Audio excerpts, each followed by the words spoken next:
Simon wrote the first book on Bitcoin, one of the first speakers of the first conferences. He's been in this for the longest period of time. We got a call from the Bank of England. And if you support this Bitcoin initiative, we're going to remove clearing to every bank on the island. I went from 30 people in a room with somebody that wanted to chuck me out of the room to 300 people in a room and people really listening and actually really bringing it in. And so that was how pain builds curiosity. It always does. Absolutely. All right. Well, welcome back to the Rice Report, everybody. I'm Eric Rice, your host here, of course. Thank you all for coming here. Just a guy in a hoodie talking to people that I know, I love, I respect, I disagree with. I think that's an important thing. I have a lot of people on here who have different views. And if you'll notice, we can talk about things like adults and come to the conclusion that we can agree to disagree, or I was right, they were right. Who was right? We don't know. The beautiful thing about these conversations is that they're totally unscripted. We just invite people onto the show that we think have great information to share with you. We bring them on here. We let them run. We don't censor. We don't remove anything from any of the files. And most importantly, we talk about the things you're never supposed to talk about: money, politics, and religion. And today we have a very special guest, Simon Dixon. I'm going to let him go through his background because it's very interesting. He has a great show on YouTube called Bitcoin Hard Talk. And if you're not listening to this and you are in Bitcoin, you should be. If you are thinking about Bitcoin, you absolutely should be listening to it, because Simon's one of the only guys out there that I have found in the Bitcoin space who's willing to address difficult topics. And he's willing to do it with facts. And more importantly, the thing I really love about Simon is the fact that he has no political agenda. He's kind of like me. He kind of despises all politicians. He follows the money. If you follow what they're actually doing instead of what they're saying, you get to a conclusion that'll help you out in your life. And it's not about swaying your ideas or shifting you from one side to the other, because both sides are ridiculous. The road is narrow, folks. The Bible tells you do not swerve right and do not swerve left. Stay on the narrow road. And doing that requires facts. So Simon, thank you so much for joining us here today. I think this episode is going to be very enlightening for people. And more importantly, it's a courageous take on things. And I can't wait to get into it. Okay, Eric. Yeah, I mean, I've been really looking forward to this one. We've been hanging out on Spaces a lot, and sometimes it gets a little bit wild and crazy. But Eric always manages to jump in and just say, guys, we're just sharing ideas here. Like, I may not like your idea, but I still want to hear it. And he, I really admire the way you bring it back on track, because, I'm very unfiltered. Very. And I'm blessed enough to, I've tried to make myself as sovereign as possible. So I live on an island where there's not much government suppression. I have most of my wealth in a way where I don't care what the bank does. I have a company that never needed Silicon Valley funding because we did a Bitcoin treasury strategy. Most importantly, we never borrowed and we never took it public. So we weren't subordinate to any of the institutional investors in a public offering. And the reason I ended up selling that business, we ended up selling the operating business to Coinbase, but we got to keep the assets. And so we're just managing a bunch of assets and we're not open to anyone anymore. Because we're not taking on any customers and we're kind of just, managing those assets. I managed to get to the point where I didn't have to bow down to the regulator's agenda, which is obviously moving towards massive censorship, massive oppression of speech. And, it really got to me when I realized I got to exit my business when one of the regulators, I won't mention them, contacted me, went and looked at my blog. And I had a picture of Netanyahu wearing a mask and an ISIS mask, talking about 9/11. And they told me that I had to take the blog post down, and I didn't want to take the blog post down. So immediately I decided I'm not going to be on the board. And we said about, just remaining independent. And as everything, as we went through this merry-go-round of distraction in Bitcoin, where you see all the different products that are created on Bitcoin, whether it's Bitcoin in custody, whether it's trading into other shit coins, whether it's wrapping it in a company and creating a VC fund, whether it's creating a Bitcoin bond. We did them all. Mm-hmm. So we had, I created a Bitcoin VC fund with Max Kaiser in 2015. We did a Bitcoin bond for Iceland backed by mining, a mining-backed security in 2014. We created a secondary market for all of the major companies like Coinbase, Kraken, Bitstamp, Bitfinex, Circle, from our early VC investments, where people could tokenize them into a security token and trade them. We pretty much did everything. And after about 14 years of doing it, from the very first Bitcoin conference when it was about $3 to kind of when we started to unwind and exit, if everyone had just stayed in Bitcoin and put it in self-custody, they would have got better returns. And that's just the reality.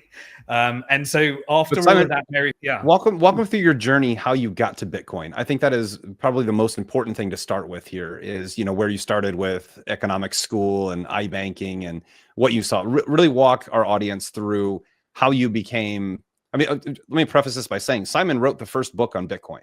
The first book ever written on Bitcoin was written by Simon Dixon, one of the first speakers of the first conferences. He's been in this for the longest period of time. And here's the best part of it. And this is going to come from my perspective. And you're right. I love hearing other people's opinion. I don't know the truth, and no one really knows the truth. So I don't see a point of arguing over it all the time. Like I want to assess what you're saying and take it in at what everyone says. But here's the thing I like the most. Half of Bitcoin loves Simon. The other half of Bitcoin hates Simon. And I will tell you one thing that I know from experience. If you're a truth teller and everyone likes you, you're not a truth teller. That's just the way things work. So walk us through, your education briefly, and then get into your experience in iBanking, what you saw, what led you to Bitcoin, and then what led you here. Because you are one of the most sovereign people I know. I mean, you owe nothing. You live on an island that has very little government to speak of. You are the government where you live. And more importantly, the sovereignty that you express. I'm gonna address this too for anyone watching this doesn't know the Netanyahu mask of ISIS thing. Every single leader of ISIS who's ever captured, has been traced back to Mossad. So like that actual meme you're sharing is very legitimate, by the way. Every single leader of ISIS has been traced back to being a Mossad undercover agent in the Islamic movement. So that's a fact. So he does stuff like that, but most people can't because they're not as sovereign as you. They haven't built the wall around themselves to protect themselves. So walk us through how you got there. Yeah, absolutely. And the reason that's such an important question to me is because I've been under every layer of oppression and censorship. And I managed to fight my way out. And it was always Bitcoin that gave it to me. So I'm eternally grateful to everything that Bitcoin gave me, because it wouldn't have happened without Bitcoin. Absolutely. And so I have such a respect for it. And I think it's something to be cherished. And to me, the journey started 25 years ago. It was the dot-com boom and bust. And my father, who passed away just after COVID, because as sovereign as I was, his wife thought it would be a good idea to bow down to a certain agenda. And both my parents passed away after injecting something that I refused to inject. And I'm not saying that that was the cause. I don't know, but certainly it changed everything. And I'm deeply suspicious. I'm sorry, man. Yeah. But like you, Eric, I'm a man of God. So I believe that they went to a better place. And that's a journey that we all look forward to at some point when we're ready to go. But in 2000, my father was so influential in my life. It was just a constant. But he was born in 1933, lived in a place in Bristol during World War II, which was being bombed. And he was the seventh son of the seventh son. And his dad was a bus driver. And isn't it remarkable, back then, a bus driver didn't need to send his wife to work, and he could have 7 children, right, and still actually, be the man of the household. They didn't have hardly anything. They, lived a very frugal life, and many of them had to sleep in the same room and all sorts of stuff. So he went from rags, and he kind of broke away from the family. The rest of his family were very, did what they're meant to do, became school teachers or policemen or various other things. But he sought more, and with a very elaborate life, which I won't go through, borderline legal stroke illegal, ended up making £1 million. And he hit the point where he made £1 million and he thought, I can now retire. But he was a bit of a degenerate gambler as well, because he made a bunch of it through gambling and real estate. And, Yeah, he bought a house in Kensington High Street for 12,000 pounds, like one of the richest. Was he a member of the? Was he part of Peaky Blinders, or what was he on there? Put it this way: he worked in casinos. He did a bit of driving for the Cray twins. He was flatmates with Jimi Hendrix. Oh wow! He had a very elaborate life. Wow. But as soon as he had children, which he never wanted, he became very responsible to those children. It completely changed his life. He meant so much to me because he always brought me up to. He wouldn't give me pocket money. He said, "Simon, what have you done to earn your wages this week?" When I was like 6 years old or something like that. He always. What I do with my son. Yeah. So he brought me up that way, and always said, what how are you going to make additional money? What business thing are you going to do? He was a wheeler and dealer. But when he retired, he made his £1 million, and for him, like £1 million was just unthinkable. He couldn't believe that he had £1 million in a bank, and so he. How old was your dad? He was born in 1933. So he was about 1933. He had me at age 48, so he was very late. Wow. And then he retired in roundabout 1998. Wow. Just enough to see, hey, this stock market trading thing's pretty interesting. And so he transferred £1 million from his bank account after selling all of his properties, paying off his mortgage, got completely debt free, and transferred it into a TD Waterhouse account, which is a stockbrokering account. And the worst thing that happened to him is he made money on the equivalent of shitcoins, with these stock shitcoins. And he started to believe he was a great trader. Yep. And this was the .com, boom, and every trade worked. And he'd tell me, and then suddenly he'd just get more and more into it. And then in 2000, the bubble burst, and he lost it all. Like he ended up turning it into about £70,000 left of his 1 million that he spent his whole life trying to earn. And he asked me one question, and I'll never forget this for the rest of my life. He was looking at his screen. It was like the beginning of online trading. And his TD Waterhouse account went down to 17. And he said, "Who took the money? Where? I don't get it. Where's the money?" He just could not figure out, where's the money. He was very physical. He believed wealth when he held money in his hand and when there was a property.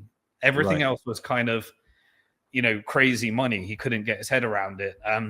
But I vowed to answer that question. And ever since, for 25 years. Went to the shorts. Just gets transferred. It's like energy. Absolutely. Money is like energy. Yeah, nothing disappears, but somebody ends up with it. And so I vowed to answer that question, and I've been obsessing over the topic of money to the point of borderline craziness and insanity ever since. Immediately I went and studied. I thought, okay, where do you learn? All right, I'll go do an economics degree. Wasn't that smart? Got to the best university I could. Then I was indoctrinated away from everything my dad had taught me. I went from wanting to create a business to wanting to get a job. By the end of it, I thought, I know I need after becoming a debt slave through student loans and credit mission cards. Accomplished. Exactly. I was like, I know what I need. I need a master's in economics now. So I did another master's in economics. And then after that, I was like, right, I don't think I know how anything works. I still don't know the answer to what happened to my dad's money after 4 years of becoming a master in economics. And so I started doing my professional financial advisory qualifications and finding out about all these different products. Then I was fully indoctrinated, deep in debt, educated as hell, had a master's degree, knew how to give financial advice, but still didn't know how to answer the question. So I knocked on the brokerage where my father lost all his money, TD Waterhouse. It was in the same place I went to university in Manchester, a place in northern England. With the famous football team, for anyone that's not from England. And I knocked on the door at TD Waterhouse, and I got my first job as a T-boy in the same brokerage where my father lost all his money, so I could figure out how he lost all his money.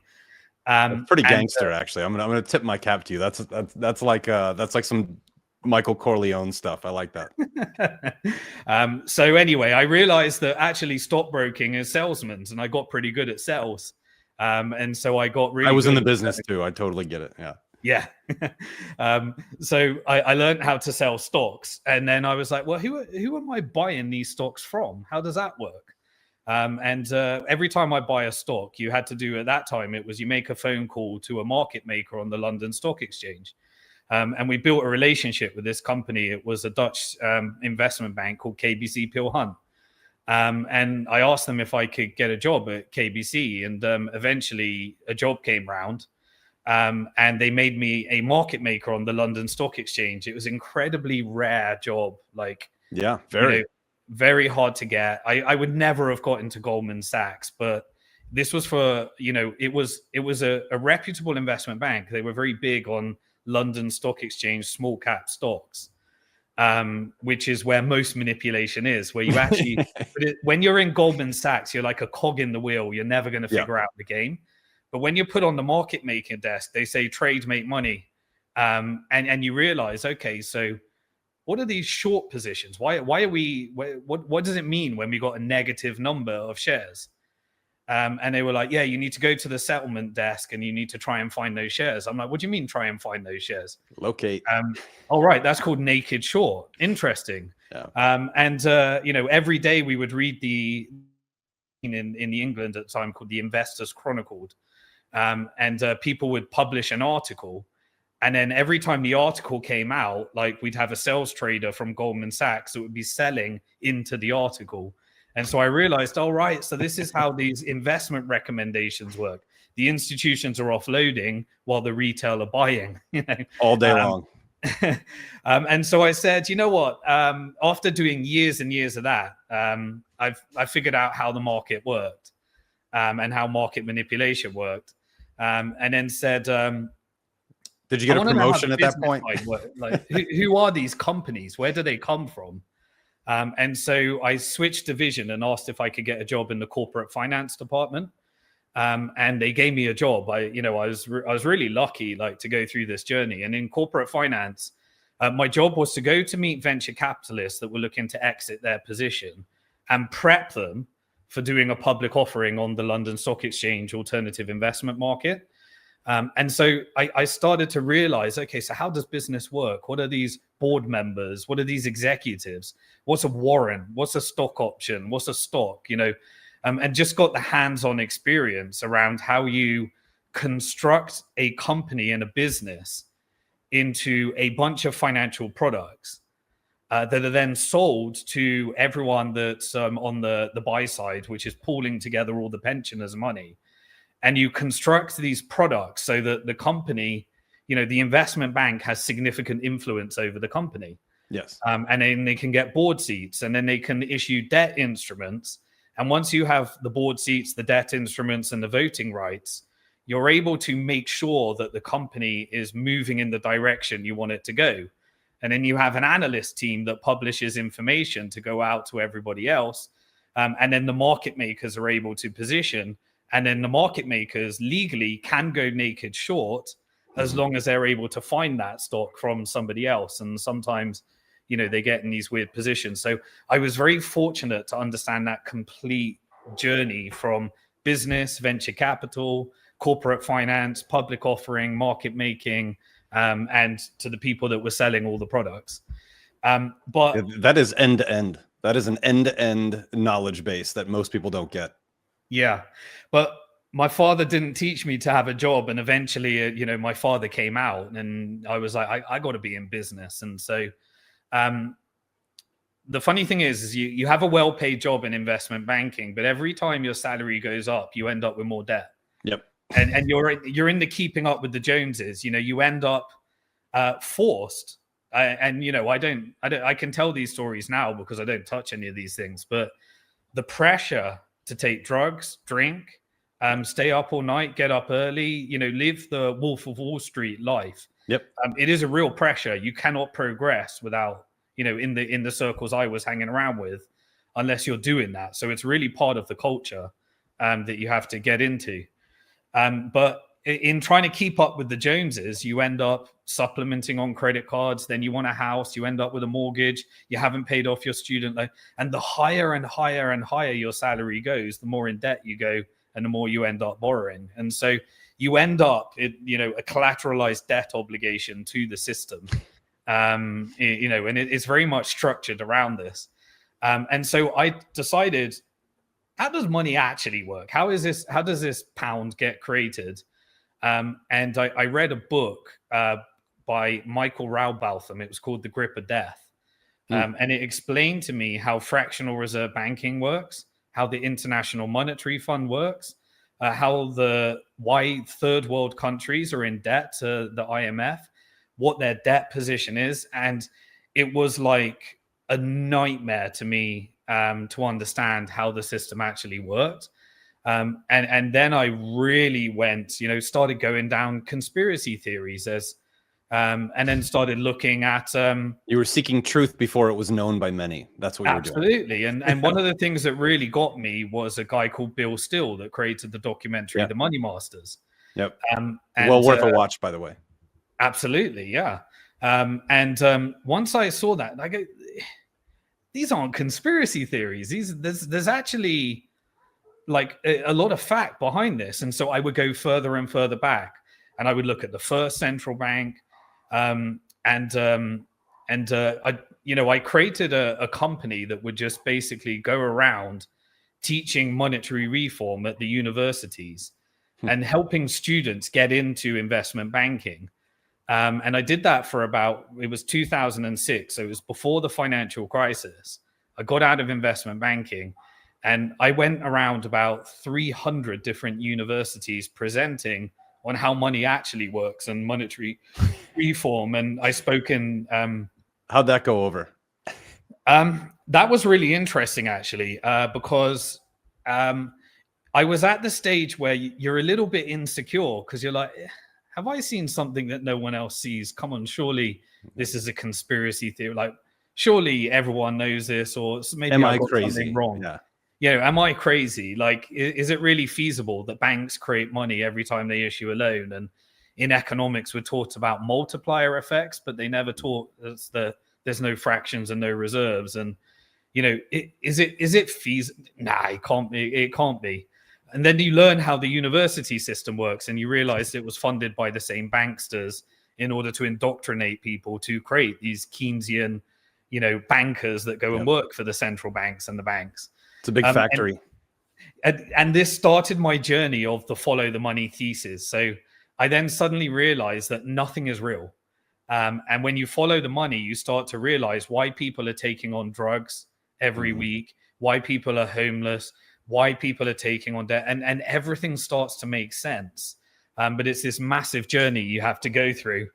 You see the levels in which the system puts their claws in people to create that need to remove themselves from reality because they don't want to acknowledge reality. And that's what drug use, heavy drug use is just escape from reality. Debt is no different, right? I have $50,000. I can buy $1 million house today. You can't afford it.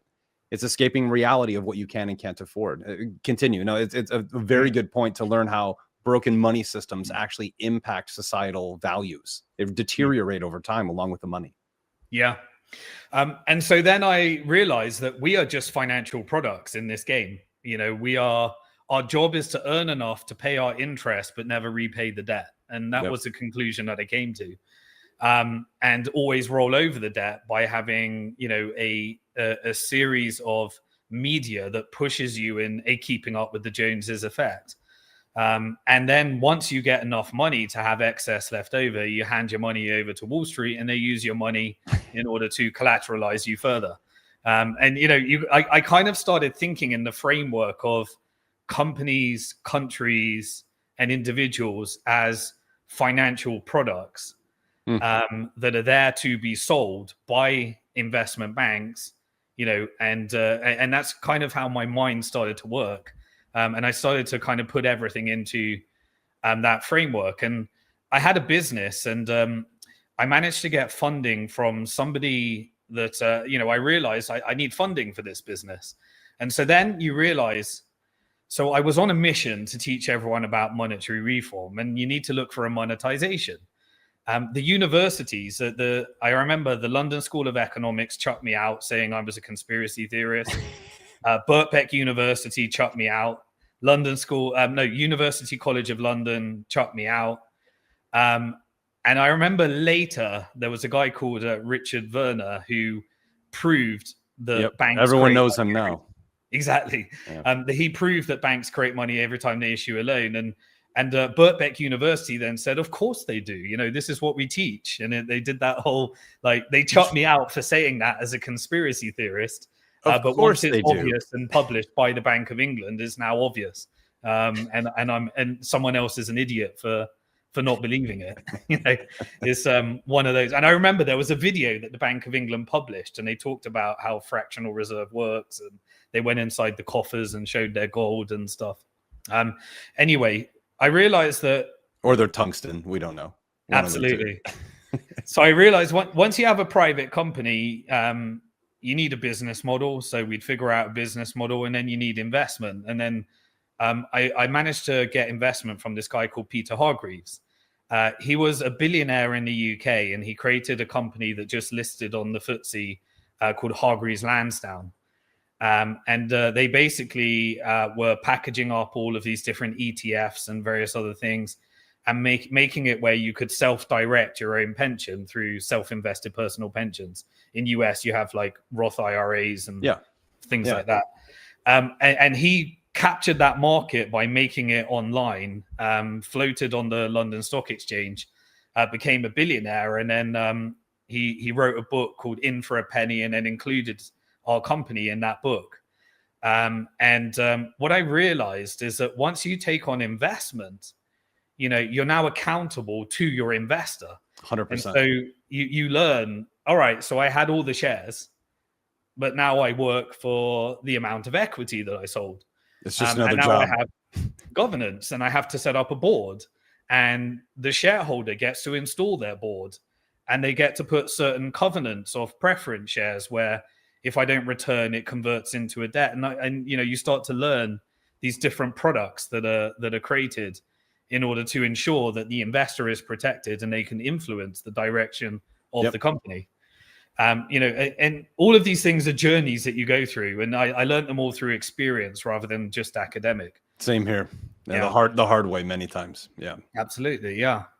And so then I went to the next part, and I hope this is interesting because I think all these lessons will layer on into where we are today. Absolutely. But this is all my experiential learning, and it's I've never unpacked it like this. This is what you tend to do, Eric, when you're in Keep going. So the next part of the journey, so created a company, understood about monetary reform. The financial crisis happens. And so I was telling everyone about how banks create money, and it's a Ponzi scheme. You know, I called it a debt-based Ponzi scheme. You know, the only way to fix this Ponzi scheme is to not fix it and roll over the debt. And so debt has to go up forever. I got invited into TEDx talks. I did a couple of TEDx talks and, you know, various other things. But when the crisis hit, I went from 30 people in a room with somebody that wanted to chuck me out of the room to 300 people in a room, and people really listening and actually really, you know, bringing it in. And so, you know, that was how pain builds curiosity. It always does. Absolutely. Yeah. And so now people were willing to listen to the lesson. All right, what blew up the banks? Now we got a completely different story of what blew up the banks, but everyone was willing to listen that there's something structurally wrong with this system. And I went and spoke. At this point, I started documenting the whole journey. So on my YouTube channel, I filmed like me speaking at Occupy London in the tent with all the, you know, purple-haired hippies that were trying to take down Wall Street and not have Lehman Brothers bailed out and stuff. And you know, I was in the trenches, you know, just helping people try to understand fractional reserve banking and how ironically at that time I was like, get these hippies out of here. Like the Occupy Wall Street or the Occupy movement actually was very important. It was orchestrated like anything else, but Such an important movement. And back then I was still TradFi guy. I was like, get these hippies out of here, you know, until I wasn't where you were in your journey. So this is fascinating for me to hear. Yeah. And after that presentation, there was this BBC documentary that was launched by a guy called Dave Fishwick. And he tried to create a bank, and it was called Bank on Dave. And he was like your very typical Manchester northerner, not a banker. He said, all I want to do is create a bank where like the local fish and chip shop can get a loan, you know? And he was like, and I just want people, the person on the street, you know, to get a mortgage and be a shareholder, and, you know, talking about these different types of never going to make it in the banking business, kid. Yeah. You know, he wanted to just reinvent banking for the people, by the people. And, right. You know, and it inspired me. So my wife, who also, she worked at Barclays Bank, and she left and I left. And then Lehman Brothers blew up. And then we decided, she said to me, look, Simon, why don't we just create a non-fractional reserve bank? And so I was like, can we do that? You know, you go through your, is that possible? You know, all your insecurities come out. Sure. Like creating a bank, is that really something we can do? And he inspired me. And so, you know, we were speaking at Parliament, and there was something called the Vickers Report, which was the investigation into the financial crisis.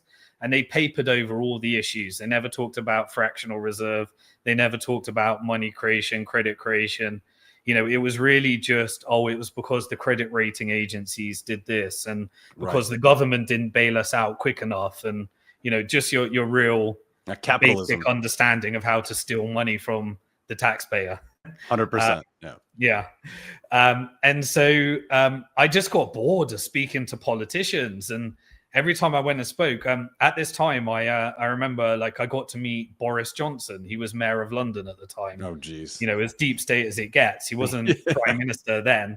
And I was very ignorant. I thought like politicians worked for people at this time. Me too. I thought they cared about the country. And I thought, if you can just sit down with a politician, you can change all the banking system. You can change the world. They all want to change the world and make it better for us. Yeah, absolutely. So I'd give this whole presentation to Boris Johnson about how the banking system works. And, you know, I'd start to realize, turns out that they work for the banks as well. You know, the politicians work for the banks, and the Bank of England is owned by the banks. Yep. And the universities are teaching the banks syllabus. And you just suddenly realize, like, you know, that media and the description of it. Yeah, the credit rating agencies, they're owned by the banks. And those mortgage-backed securities, yeah, they were pounds that were created by the bank. Yep. And then they were packaged up by the investment bank, and they were sold to my pension, which was my money that I got from, you know, these, and you just realize, wow, like, this isn't a conspiracy theory. Banks do rule the world. Yep. You know, they get to create the pound, they get to manage the money at the asset management level. They collect all the fees. Companies through private equity, you know. And then they get to turn them into public companies, and they just get to productize the whole ecosystem of this whole thing. So to your bank. So did you launch this bank? Yeah. So then we came up with the name, which was Bank to the Future. We went and managed to get a meeting with the regulators. And what we wanted to do was create a non-fractional reserve bank. And so if you look at my early YouTube videos, I would really love to have sat into that meeting. Like, what are you talking? They probably didn't even know what you were talking about. Why would you do that? Yeah. But I was interviewing all of these social bankers and peer-to-peer lenders. In 2006, we had like a bit of a lot of the technology of peer-to-peer lending and stuff, it actually came from the UK. Yeah. Before it came to US. And so a company called Zopa was there. And I met a guy called Mike Harris that created the first internet bank called Egg, and First Direct, the first telephone bank. And I met the person called Fiona Brownsall and managed to persuade her to come on my board. And she had secured the banking license for an American bank that managed to, for the first time in 100 years, get a banking license with the Bank of England. And it was a company called Metro Bank. Wow. And she just agreed to come on our board because she was part of this monetary reform community, and she was really on board the mission. She wasn't your traditional banker, but she kind of gave us the credibility to try and get the banking license. Also, part of the entrepreneurial journey, you need credibility on your board to be able to advance further. Totally makes sense. This is such an interesting story. I've never heard this before. So continue. I'm going to keep interrupting you, though. Before in its full journey as well, and it will all become relevant because this helps me explain my thesis of how I follow the money today. It's all from this experience. But yeah, so what happened? So my wife became the co-founder. She had the retail banking background. I had the investment banking background, and we had Fiona Brownsall that created the bank, and we put a bunch of professionals and advisors together. We managed to get our funding. And so we sat down and got a meeting and applied for a license, and she helped us make the application. And so we went and sat down with the regulator in the UK and got a meeting with the Bank of England. And they gave us some conditions. And the first thing they said, I'll never forget this for the rest of my life. Myself and my wife walked in, and they looked at my wife and said, "You're not the normal type of person we would regulate." Like, they were that blunt. Like, they actually said that. And I was like, okay, that's a good way to start. Wow. And I said, right, here's our business model. What we want to do, right, is we want everybody to own their own money in custody. Yeah. And we don't want to lever up. We just want to charge a fee for holding their funds. And we want to do it where we can't dictate the flow of where their money goes. We want to do it where they decide where their money goes. And we want a direct account with the Bank of England so that their funds are secure and it's full reserve. And they said, after the application, basically, I still got the letters. They said, right, the first thing you need to do is you need to deposit £60 million in the Bank of England to get this application moving. I was like, okay, I don't have £60 million. And then they said, you can have full reserves, but only if you build on top of a fractional reserve bank. And so I was like, okay, so you've got to build on top of Barclays. Here's the 4 banks you can use. Here's, and you can go to them and try and get them to give you permission. If they give you permission that you can build on top of their bank and you put 60 million in here, then you can proceed, but you can't have full reserve. They need to have the reserves and they'll fractionally reserve the money. And so I was like, okay, so it's absolutely impossible to do non-fractional. And they're immediately creating the exact opposite of what you wanted to create. It's just layered in a way.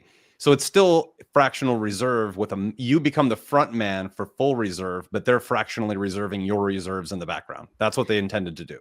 Exactly. It's a bit like a shitcoin, right? A decentralized wrapper on top of a centralized shitcoin, right? Yeah. You're basically putting a fractional reserve label on top of a full reserve label on a fractional reserve bank, and deeply deceptive. And it turned out that the regulator wasn't the regulator. The banks were the regulator. So they outsourced our decision to me being able to persuade the bank that they would allow us to build on top of their infrastructure. And of course, they wouldn't allow us to build on their infrastructure. Right. Now, at this time, I'm broke. We've spent all of our money. We went from investment banking and being a collateralized debt obligation, catching up with the Joneses, to giving presentations, to trying to figure out how to raise 60 million to deposit at the Bank of England so that a bank could tell us that we can't be a bank. At this time. Makes perfect sense. Perfect journey. So I decided to write a book. And so I truly believe, and I reckon you do this, Eric, that when you really want to learn something, learn it to teach. Yes. And when you have to teach it, you have to not be an idiot, and you have to know your subject. And so in order to not look like an idiot, you really go deep into your topic, and you don't want to be caught off guard. So you start going down, really deep into the topic. So I started reading Bank Charter Act of 1694 papers on the Bank of England that were written in almost Shakespearean language, and and then I'd go further back to the Swedish central bank, and then I'd go further forward to the Napoleonic French central Oh, bank. you're looking behind me. Where is that? Behind me, you're looking at a Geneva Bible from 1560. So, like, yeah, I understand the journey where you go through it and you're looking at stuff. You're going, is this how people used to talk? And by the way, third graders used to talk like this. Now we talk like idiots with emojis. It's just fascinating to do the journey. I'm sorry. Go ahead. Yeah, absolutely. So I would read, like, in order to write the book, I wanted to make sure that I really understood the history of central banking, and all the different technologies. And so I went really deep. I remember giving a presentation, and I filmed all of this. This is all on my YouTube. I'd give presentations, teach it, and then put it in the book. While you're broke at this time. You guys have broke. Yeah, completely broke. I mean, beyond broke. I think I got fooled into the mortgage trap. Every bit of money I could put together went to paying interest on my mortgage. I barely had enough to, I'm in debt. Every month is about, I want to do this mission, but every month I got to figure out how to pay my interest. Yep. We went through, we were on the journey. My wife gave up her job. I gave up my job. We were all in, we were all in. I remember I presented a conference. I talked about Richard Warner at a conference I was invited to. And the organization was someone that worked for me, a guy called Ben Dyson, created an organization called Positive Money.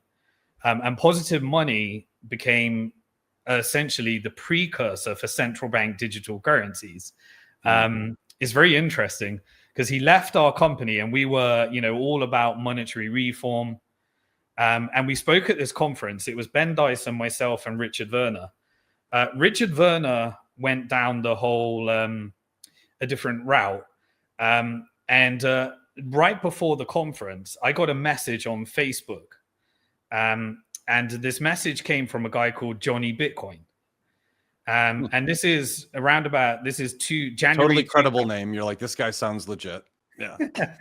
But I knew him from the conference. So I looked at his message, and this message said it was, I think it was January 2011, if I remember correctly, or maybe it was earlier.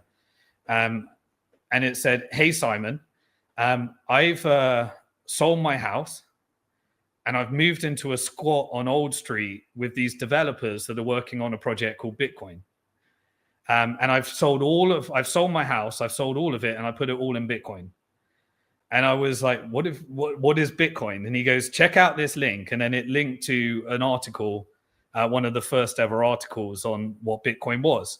And I was writing my book. So I was like, all right, yeah. So there is a way to create a non-fractional reserve bank. Maybe I don't need Barclays technology. Maybe this will save my company. Maybe I can build a whole thing on Bitcoin. And so I went deep into it. Now, because I was trying to build a bank and I'd been rejected and I was deep in debt, when I read Bitcoin, I came at it not from the perspective of, is this a scam to make money out of? Could this provide the technology for us to build a non-fractional reserve bank? And so when I analyzed it from that perspective, I was writing the book and I realized I was teaching people about banking. I said, there's 3 things you don't know about banking. 1, when you deposit your money at a bank, the bank becomes the legal owner of your money. Yep. It's theirs. When when they become the legal owner of your money, they decide how to spend it. They can lever it up. They can push it into real estate. They can use it to invest in bonds. They can use it as collateral. So you're not spending your money. You've got this digital representation, but they're spending your actual money, And the third thing was that every time you borrow money from a bank, they create a digital currency. And interest is to be repaid, but the interest to repay doesn't exist. Right. And so they have to keep creating more and more pounds in order to create more and more interest so that others can repay the debt and roll over. So I said, it's a Ponzi scheme. They become the legal owner of the money. They spend the money and they create money every time they issue a loan. And that is the money supply. And 97% of all the money is created as a digital currency by a bank as a debt. Yep. And so I looked at the Bitcoin white paper and I looked at this article and I said, right, Bitcoin allows you to own your own money. Interesting. It allows you to spend your own money. Interesting, once you've created it. And there's no monetary policy. Well, the monetary policy is fixed. There's only over 21 million. Set so in this stone. is the antithesis of a bank. And so, that was the journey. And so I included Bitcoin. I started looking at all the different Casacius coins, paper wallet. They started to create Bitcoin terminals by all the CoinKite and these different companies, and BitPay came along, and Mt. Gox came along, and Roger Ver was investing in BitInstant, and blockchain.info created a wallet where we felt we were our own bank, and all these different things came along, and then Coinbase came along, and I was like, okay, this is it. The revolution's here. Yes, and so we started, and it was only because of that background that I was willing to not rule it out as a Ponzi scheme and a scam, because we looked at it from a technical perspective, whether we could build a bank on it. And then so you eventually realize you actually don't need to build a bank on it. It is a bank. Yeah, so that's where we went through. So we said, right, Johnny Bitcoin said, hey, Simon, there's the guy that I'm in the squat with was a guy called Amir Taki. And he was building from, contributing to Bitcoin core code. And they were working on privacy initiatives and various other things. And he said, we're going to do a conference in Prague. And this is November 2011. And he invited me to speak at the conference in Prague. And we managed to persuade like Max Kaiser and Stacey Herbert to come because they, a guy called John Matonis told Max Kaiser about Bitcoin and then unveiled it on the Kaiser report. And the BBC interviewed Amir Taki, the worst interview you've ever seen. He was like, do you know what's amazing about Bitcoin? This, I swear, no joke. I've seen this, yeah. He was like, you can do money laundering, you can buy drugs, and there's nothing the government can do about it. And the BBC loved it, and they went into his crack den with all these drugged up people, and that was really the Bitcoin conference. So we ended up in Prague, and there was about 50 people in the room, a bunch of degenerate anarchists, cypherpunks. I was kind of the respectable finance guy. Yeah, I can imagine fit into that early room at all. Yeah. But obviously I wore a jacket, but then I'd have my t-shirt and jeans, and then I'd wear some smart dress shoes, and I didn't fit in at all, really. But then, it was sponsored by Mt. Gox. There was a guy called Tony Galippi there who was pitching the PayPal of banking called BitPay. And we had a meeting about creating MOIP, money over IP, and all these weird ideas. And there was the Trezor people there. They had a little innovation lab, it was just a group of people. I bought my first Bitcoin at $3. It was a Casacius coin, 5 Bitcoin on a Casacius coin, a physical coin. Just really YOLO'd into the community at that point. Those Bitcoins that we invested in. So during the conference, the price of Bitcoin crashed on Mt. Gox from $30 to $3. So it was a 90% correction. But you know what? No one cared. Like, I got to pause right here. I don't know if you can hear that. That is a tornado alarm in my backyard. Can you hear that? I can't hear it, no. Oh, it's 12 p.m. here, so that's probably a test. All right, we'll edit that out. But yeah, I live in Texas, North Texas. So when you hear tornado alarms, you kind of take it serious. Sorry about that. It's 12 p.m., so it must be a monthly test. My apologies. Yeah, no worries. So no one cared about the price. We were there for the technology. We were there for creating money that we could spend, money that was censorship resistant, and all these different types of ideology. It was us versus the banks. We were there to take down the banks. We were there it was really that kind of mission. And if the price crashed, who cares? Like, no one cared. What did it crash to? Is that 3? But because it went down to like $30 $1.20, right? to $3, 90% correction, like around the time of the conference. The crazy early days. Excuse me. So that's where the price crash at conference times comes from. The first conference, there was a 90% correction. Now it happens every conference and now there's like a million conferences too, and they're all corporate Johnnies. I wish I could go back to the one you went to be honest with you. Yeah. But after the conference, there was like, there would be this little paper trail where you would get an SMS text message and it would give you a coordinate code. And then you go to a different part of Prague. And then once you got there, you'd get another message. And then eventually you'd end up in this, what I can only describe as a crack den, really. It was, I'm in Prague, like we're broke. Hey, by the way, this was our last money. Like I almost didn't go to the conference, but my wife said, we got to go. And she took our last bit of credit card debt, paid for the flight, stayed in a shitty hotel. And she's, she had the intuition that we need to be going to this. Like we almost didn't go. Yeah. And that was our last bit of money. We couldn't afford to go. And you ended up in a crack den wearing nice shoes, a sport coat with your wife. Exactly. And somebody had hacked together a Bitcoin vending machine. And so I bought a Mars bar for $1 Bitcoin. You had to scan it with $1 Bitcoin to get a Mars bar. Most expensive Mars bar in history. And they're not even that good. Mars bars aren't even worth it, guys. They're not that good. And there were a bunch in the hackathon. There were a bunch of people with hoodies, and a couple had anonymous marks, and they were coding. It's like literally your what was that film, Dr. Robot type of Mr. Robot. Great show. And Mr. Robot talked about Bitcoin, and I imagine that was like a precursor to the Larry Fink at some point in time. That scene where he talks about you can't control Bitcoin, you need eCoin. Yeah. And then we kind of built my investment thesis, which was any money we get, buy a bit of Bitcoin each month. And that worked out very well. And when it worked out very well, eventually we hit the point where I was able to pay off all my father's debt. He had a mortgage. I spent a bunch of Bitcoin in order to repay his debt, but it was important to me at the time. Sure. And then we started investing in companies. So we invested in BitPay and many different companies in the ecosystem. Go through some of the companies that you're a current investor in or have been an investor in, because it's just about everything in the industry. Really.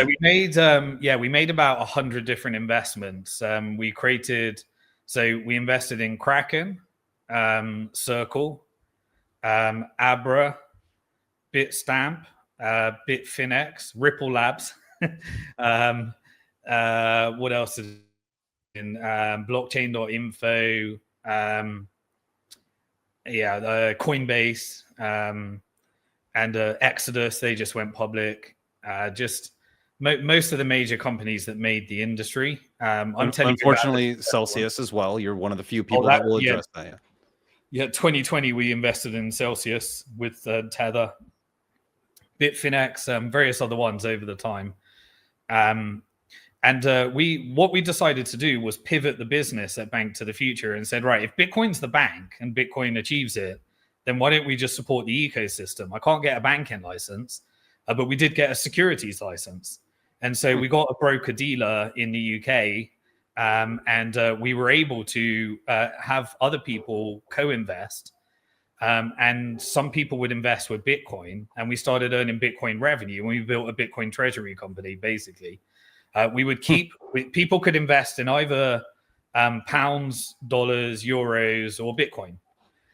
Whenever we received Bitcoin revenue, we kept it. But whenever we received fiat revenue, we used it to manage our operations.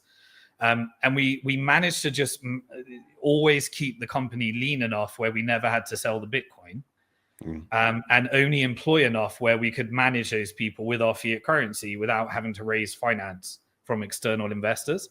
And so it wasn't able to influence the direction of the company. And so we made some wild decisions, like, where some of our, a bunch of the investors became shareholders in us. So, and some of them were like, I don't know, we were trying to create a Bitcoin VC fund. We did a Bitcoin mining backed security. And the regulators back then, they gave us a securities license, but they didn't know we were doing stuff with Bitcoin, because the only reason we got the license is because we were doing stuff with securities. Right. And we said, yeah, they're investing with Bitcoin, but that's just a payment. They're not buying Bitcoin, they're buying a security that's backed by Bitcoin mining. And so they started to ask a lot more questions about that. I'm going through that right now.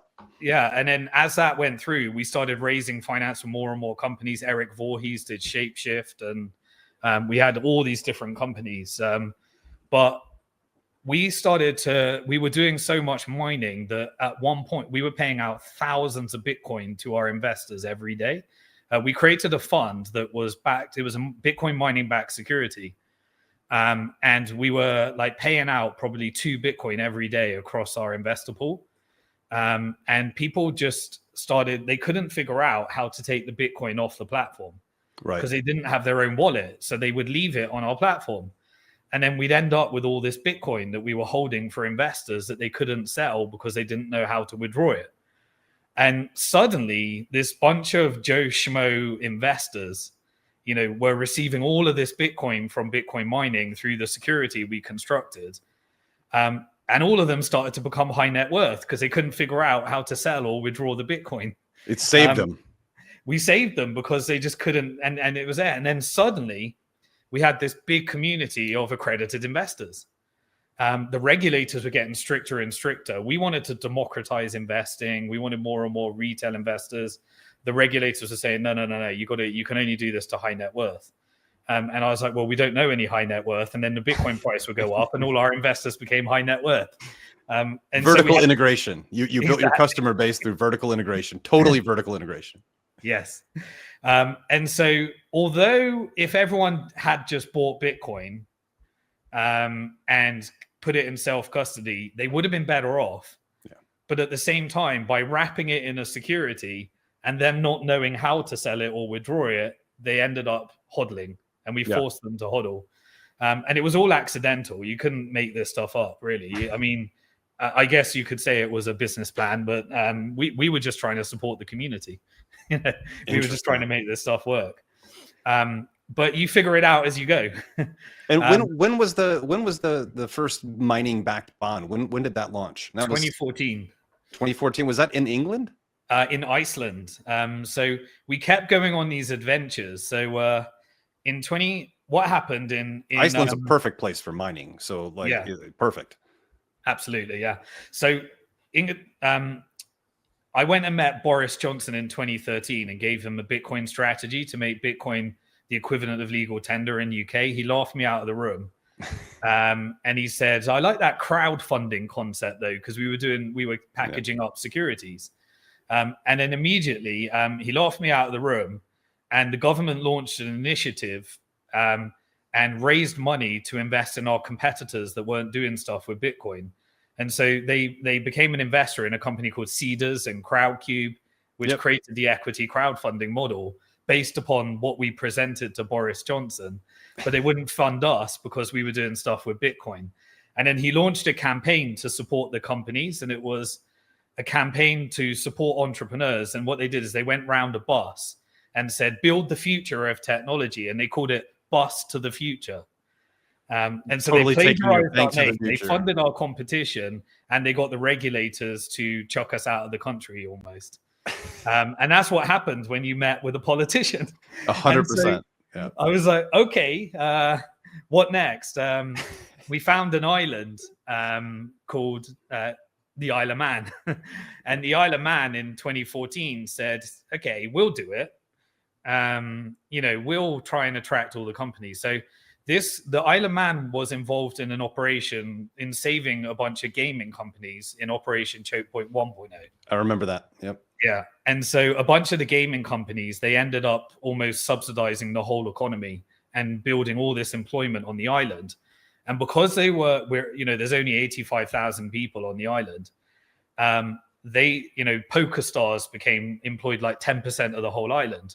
And so when the FBI wanted to shut down the servers and censor everyone and make sure that the financial rails were broken, the Isle of Man government stood up to the feds and allowed them to operate and managed to find some banks and payment providers and created a regulatory environment for online gaming.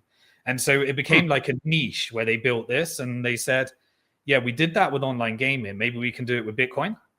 And so they said, right, let's do a conference. And so they created a conference in 2014. Max Kaiser and myself spoke there, and we got all the companies in Bitcoin to come over to the Isle of Man and do this conference. And at the conference, they announced, we're going to accept Bitcoin for taxes, and we're going to make Bitcoin legal tender.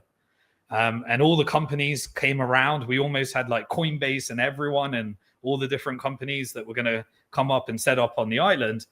And the banks wouldn't open a bank account for anyone. And then Such a little known story. I didn't know that. Yeah. Yeah. And then the governments were ready to do it. They were ready to accept taxes. And suddenly the government went cold turkey. And one of the finance minister told me afterwards, he said, Simon, we got a call from the Bank of England. And the Bank of England said, if you support this Bitcoin initiative, we're going to remove clearing to every bank on the island. Yep. So they were going to destroy the whole financial system, which would take down PokerStars, all the gaming, everything. So no government could do it. So the Bank of England ruled the government. Yeah, you know, you were living testimony of that. You know, the government stood up in Operation Choke Point 1.0, but only because they wanted to create the gaming industry, and they had, you know, there were vested interests that were able to make that happen. And clearly in the gaming industry, there were some people at the top of those companies that were in the right club in order to make that happen, call the Federal Reserve and then calm down the feds and say, yeah, I had friends that had to move to Costa Rica at that time who were running online poker sites. I was a big poker player at that time. So yeah, that story tracks, and it tracks because, you know, hearing these stories, I think, is important because it breaks a lot of ghost stories about Bitcoin. Because you always hear, oh, the central banks created Bitcoin. No, they did everything they possibly could to fight it constantly, overtly and covertly. So like you're hearing inside information of a finance minister telling you this is what happened. But the online poker was interesting to me because at the time I was like, it's poker. You know, it's not like they're offering blackjack or something, you know, it's poker. But there was nefarious things happening with fake players. You'd sit at a table. There's a guy with 9 monitors. He's the other 9 players stealing your money. Like all this stuff happened. But the real agenda there was that it was unprotected and untaxed. That was the only problem. Like, look at America now. You can't watch a football game without 50,000 gambling ads. It's now legal here. So that online gaming, you know, this is part of the, like, I'm a narrative person. Like I read through narratives to find truth. And at that time, you hear all these guys were like illegal people doing, they were running a poker room, which is run all over the world. People were running poker rooms since poker was invented, but they decided to do it online. And the problem with doing it online in Costa Rica or Isle of Man is that the major central banks were collecting tax revenue from it. That was the issue, because they're all legal now in just about every state in the country and most countries around the world. So fascinating to hear the inside scoop. So I'm going to pause you here. So there are just to kind of give you an education from a viewer standpoint, because this is going to get deep. This is the first hour. That's going to get deep into the history of Bitcoin and breaking through the narratives, because there's truth and there's lies and there's narrative spins around it. And this is what got me in. I got in for the anti-censorship. I don't make any bones about that. I am very much a freedom maximalist, and I started looking at all the other tokens, and you just start realizing, wow, this is decentralized, but there's like 4 corporate servers in 8 offices around the world, ran by the company under a foundation. It's still the company, but it's a foundation doing it. Just like, it's very scammy stuff that you learn in finance, right? You want to shelter money, you create a foundation. It's still your money, but it's not your money for tax purposes. So you start hearing these things. As we get deeper into this, I think it's important that you ran through this, because there's really not many people in Bitcoin that have met the people you've met, seen the people that you've encountered, seen the things that you've seen, and have direct access to the original cypherpunk. You know, people. I often hear this ghost. It was created by the CIA. Well, then who are all these cypherpunks and all these thousands of apartments around the world that literally sold everything they had to build an infrastructure, a moat from corruption? Like, that is part of the story that, you know, if you're a non-Bitcoiner, you don't hear. All you hear is, oh, it's the CIA. Look, Satoshi means central intelligence, like all these decodes that are just ridiculous, because math is math. And I think that all of these layered operations, these layered narratives, are all been designed to keep you away from Bitcoin. All of them. including altcoins, which have operated as unlicensed securities for 13 years. So you'd never buy Bitcoin. Oh, this one's more attractive because this company in Silicon Valley created it. So as we get into this, I think it's important that thank you for sharing that, because unpacking that is extremely beneficial for me to understand where you're coming from, because I watched your 90-minute episode on, did the CIA create Bitcoin? You're the only Bitcoiner I've met who has addressed this. I address it to people all the time. I do it pretty simply because I'm like, if they did, it doesn't matter, because once you put the key in the lock and break the key, there's no changing it. Once it's open sourced, it's open sourced. And then I go through the whole analogy of like the only attack vector left on Bitcoin realistically is owning it all. That's the attack vector that's left. And that's exactly what they're doing. Like that attack vector is happening. So you've seen all the other ones, bad for the environment. That actually got me into mining, by the way, because mining is so good for the environment, the way it's being done today. Off-grid carbon capture, captured energy, stored energy. There's people that are mining with seaweed, creating methane out of seaweed right now. There's such innovations that are happening. It's amazing. But let's get into that, Simon. Let's get into, it's like perfect timing at an hour. Let's get into the history of Bitcoin, and let's address everything from, who Satoshi is really doesn't matter. And that bothers people because I think we just live in a world that desires idolatry. I mean, God spoke so much about not idolizing. So much even that the second commandment in the Bible is do not create idols of anything on heaven or earth. Yet we create idols all the time. Do we need, like, I also am very opposed to the Bitcoiners who associate, Satoshi with Jesus, or that Bitcoin is some God. It is a useful tool created by someone. We don't know. It doesn't matter, because I don't know who invented the hammer. I don't know who invented the wheel.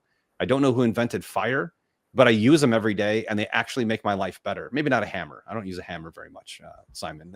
In my teens when I was doing roofing, I did, but not anymore. But yeah, these are important things to walk through. So let's go through that. I love the ghost story conversation, because let's just get it out there, right? Like, let's just debunk what we can, admit what we can't debunk, and then recognize that math is math. So let's start with that journey and kind of rewind your 90-minute episode, because it was, if you haven't seen it, go to Bitcoin Hard Talk on YouTube and download the video or watch the video. It's really good. I'm going to try to summarize it here. We don't need to get such into detail, because you were playing videos, you were giving examples. We're not going to do that here. We're just going to have a conversation and run through it all, because you don't need any prep for this. This has been your life since 2011. So let's begin with the who's Satoshi. Was it created by the CIA? How has it been infiltrated? Did Epstein create it? And that's, by the way, the most ridiculous thing. Some guy who gave other people money, he all of a sudden controls Bitcoin. Ridiculous. But let's get through that. Let's start. Yeah. Okay. So, firstly, there was a cypherpunk movement. There was a digital currency movement. And I personally believe it's actually infeasible that we wouldn't know who Satoshi Nakamoto is today if the CIA didn't already know. Correct. So I believe the NSA, the CIA, the intelligence community, they know, or somebody knows. But I do believe that it was created from much technology that came from, Pentagon budgets and intelligence budgets. But most importantly, it was created with open source code. And so in the video, I go through, by pulling up people like, Uncle Jack and different people, and Richard Warner and different people. And I pulled together all of their different theories and then tied it in together with my experience. But, before Bitcoin, there was DigiCash. And DigiCash was connected to David Chom. And David Chom was connected to certain funding from various groups of later involved in the PayPal mafia. And prior to that, there was a connection with Meyer Lansky, who was involved in, some of the funding networks connected to the mob. Yep.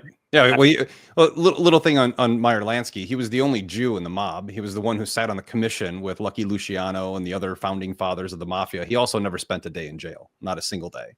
And I think it's like, if you don't know who Meyer Lansky is, Meyer Lansky was basically the mastermind, accountant, and money launderer for the United States Italian mafia. That's a pretty good summary of who he was. He was also very well connected. Yeah, so in the early days, you obviously had the Italian mafia and the partnership with the financial side with the Jewish mob. And I just want to say this because in talking about Jewish mob, people think that I'm talking about all Jews or something like that. No. It's just like the Italian mafia. It doesn't mean all Italians are in the mafia. It just means there is a mafia that identifies with Italy, and being That's right. Italian. And there is a mob that identifies with being, ethnically Jewish. Yes. And so there's also a Greek mob, an Irish mob. People underestimate, because all you hear about is the Italian mafia. I'm from Chicagoan, so we've heard all those stories and met the guys. The Irish mob was brutal, the most violent of them all, and the Jewish mafia basically controlled the money sources for all of them. Like, if you understand the history of these mafias, you understand that there have been many, and the only one they make movies about is the Italians, which the Italians take offense to all the time. Yeah, absolutely. But because obviously in the intelligence network, you got the whole Israeli story on Mossad and the connections to CIA and all that stuff, there's been very deliberate operations to engineer a cognitive dissonance. So when you say something like that, you're being anti-Semitic and you hate all Jews and you're trying to exterminate them in a Holocaust or something. Oh, yeah. I did a 3-hour anti-Zionist video that YouTube wouldn't allow. It's on Rumble. You should probably watch it. It's right at the top of my Rumble channel, breaking this. Neither one. I think you're Jewish, right? Like, you're born Jewish. So, well, yeah, I mean, my mother is Jewish, my father's Christian, and I'm a Muslim by faith. And so we'll work on that. I mean, they call you ethnically Jewish. I'd say my mom was very atheist. Like, she'd call herself a Jew, but that's ethnicity, and she wasn't a religious person in any way, shape, or form. But when you say these things and when you're involved in the circles and having the conversations that we have, people make conspiracy theories of all sorts of stuff. And you can imagine, I've been involved in Bitcoin from the early days. There's the Jewish conspiracy. I talk truth to things that no one would ever talk about. So I'm like a conspiracy theorist, like Dream, in terms of connecting the narrative and the story that you'd like. But I kind of took the thing that I've published my whole journey. And I share everything. And I can kind of go back and say, see, I was at that conference because I filmed it and published it. And that's kind of my I'm an open book in that sense. And it's important. It's like, I have plenty of Jewish friends, and I talk about Jewish things to them all the time, and they don't get offended because I'm just talking about history and relaying the fact that someone who did something was Jewish. That's not a bad thing to say. So we're not blanket stating anyone. If you want to take it that way, take it that way. I don't think either one of us will take offense to that, because you're taking offense to it, not us. What we'll be going through is just simple history and stating facts. There's no ill intent for innocent people, but it's fascinating how when people are Christian or Muslim, they identify that right away, right? They did something wrong. They were a false prophet, or all these other things. It's just fascinating. So we don't need to do that on my show. You don't need to go through that. Yeah, no, definitely. I mean, I like talking about these things because I do actually see that there's a lot of crossover between, theology and finance, and the different aspects of usury between Jewish faith, Christian faith, and Islam. So that's an interesting topic. We're not going to go. Well, the only faith that allows it is Jewish. But not to each other. Right. Correct. Only to us. Yeah. These are facts. These are facts. And yet somehow we ended up codifying usury into the fabric of money, where we all by default cannot function without engaging in usury just by having money in our bank. And so, it's codified the very degeneracy and sin into our financial system, to the point where we have to kind of cleanse our money. Mm-hmm. And you talked about comparing Bitcoin to God, Jesus, and various other things. I don't like blasphemy. It when people do that as well. It's blasphemy. Like, I believe we have a creator. The creator has a plan. There was a tool that was given to us called Bitcoin. Bitcoin doesn't solve everything. It just gives us a tool to use, and hopefully gives you enough time to find out what's really important in the world, and what difference you can make in the world and how to serve our creator more. I agree with that. I have a different book on how to do it. You have a different book. But I believe everyone that's on that mission, is doing what Bitcoin enables you to do. But it's certainly not, it doesn't solve everything. There are still people that can take Bitcoin and do all sorts of criminal activities, degenerate activities, gamble with it. And that kind of goes into, I know we've gone off on a bit of a side point, but, as a Sufi Muslim, we believe that money has energy and spiritual energy. And the money, the wealth that you are given, you work for it, but, God determines whether you get it or not ultimately. It comes with energy. And if that energy is achieved through evil means, things out of line with, sustainable humankind, then I believe it either comes with very, very bad side effects or it's lost. Mm-hmm. If you can get in touch with your spiritual belief, connect that to the money, and then the money can be a force for good, I believe it multiplies many times over. And any time I've gone off track, like borrowing against it in Celsius or funding a company and engaging in degeneracy by buying shit coins, I've lost it. And there's this amazing energy that comes with that. That's Proverbs 10 in the Bible says the same thing. You'll be granted great wealth. We believe in the same thing, that store up. Jesus talks many times. The ironic thing is Jesus mentions money, talks about money more than heaven or earth in his proverb or in his parables. And we believe the same thing. We believe that you should have the wealth you have on earth should be building treasures in heaven. So doing the right thing with your money is far more important than just gaining it. And I think we live in a society that continually just gain more and does nothing good with it. And we're seeing the false prophets emerge. Michael Dell donating $6 billion. Everyone's, oh, he's such a good guy. Michael Dell's not a good guy. I don't know that. I don't know the guy, but I know the background and I know what it takes to get to his level of wealth. And I just don't buy that that's not a payoff of some sort. But we digress. Yeah, we may have different religions, different faiths. Most people don't like talking to other people from other faiths. That's exactly the purpose of the gospel, is to share it with others. And more importantly, life is about human interaction and bringing people closer to God. And I think that these conversations are paramount to success, because at one point in time in all faiths, there is a beginning and there is an end. And somewhere in the middle, you have each other, and you have to find a way to make your existence on earth more palatable, because this world is inherently evil. Our hearts are inherently wicked. This is very biblical in nature. And the more that we find love and adoration between each other and respect between each other, the better life is here, and the more that we can actually worship and glorify God. That's just fundamental 101 human nature. And I'm glad that we have a chance to talk about this, because that's my show, Money, Politics, and Religion. Like, talk about the things that, I'm going to preach the gospel in Jesus Christ, because that's, I don't get into the offensive things of offending other people's religion. And because I think religion is by itself is a horrible tool. Faith is the thing that matters. Religion by itself will be used. It will be used as a weapon in the next 5 years. You watch. Christian nationalism will be a thing to usher in technocratic monarchies. This is exactly what's happening before us.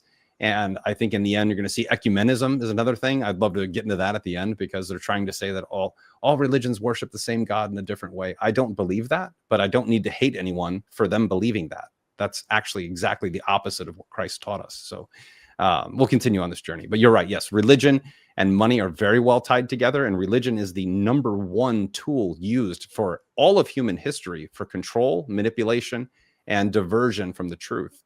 So when you find the truth in your faith, and you have comfort in your faith, and knowing that you are here for a blip of time and you exist eternally in heaven with your creator, with Jesus Christ on the throne, in the throne room, somewhere near there, whatever your belief is, that's what you focus on, your eternity, and you make your day-to-day life as simple as you can and as loving as you can. Period. End of story. Yeah.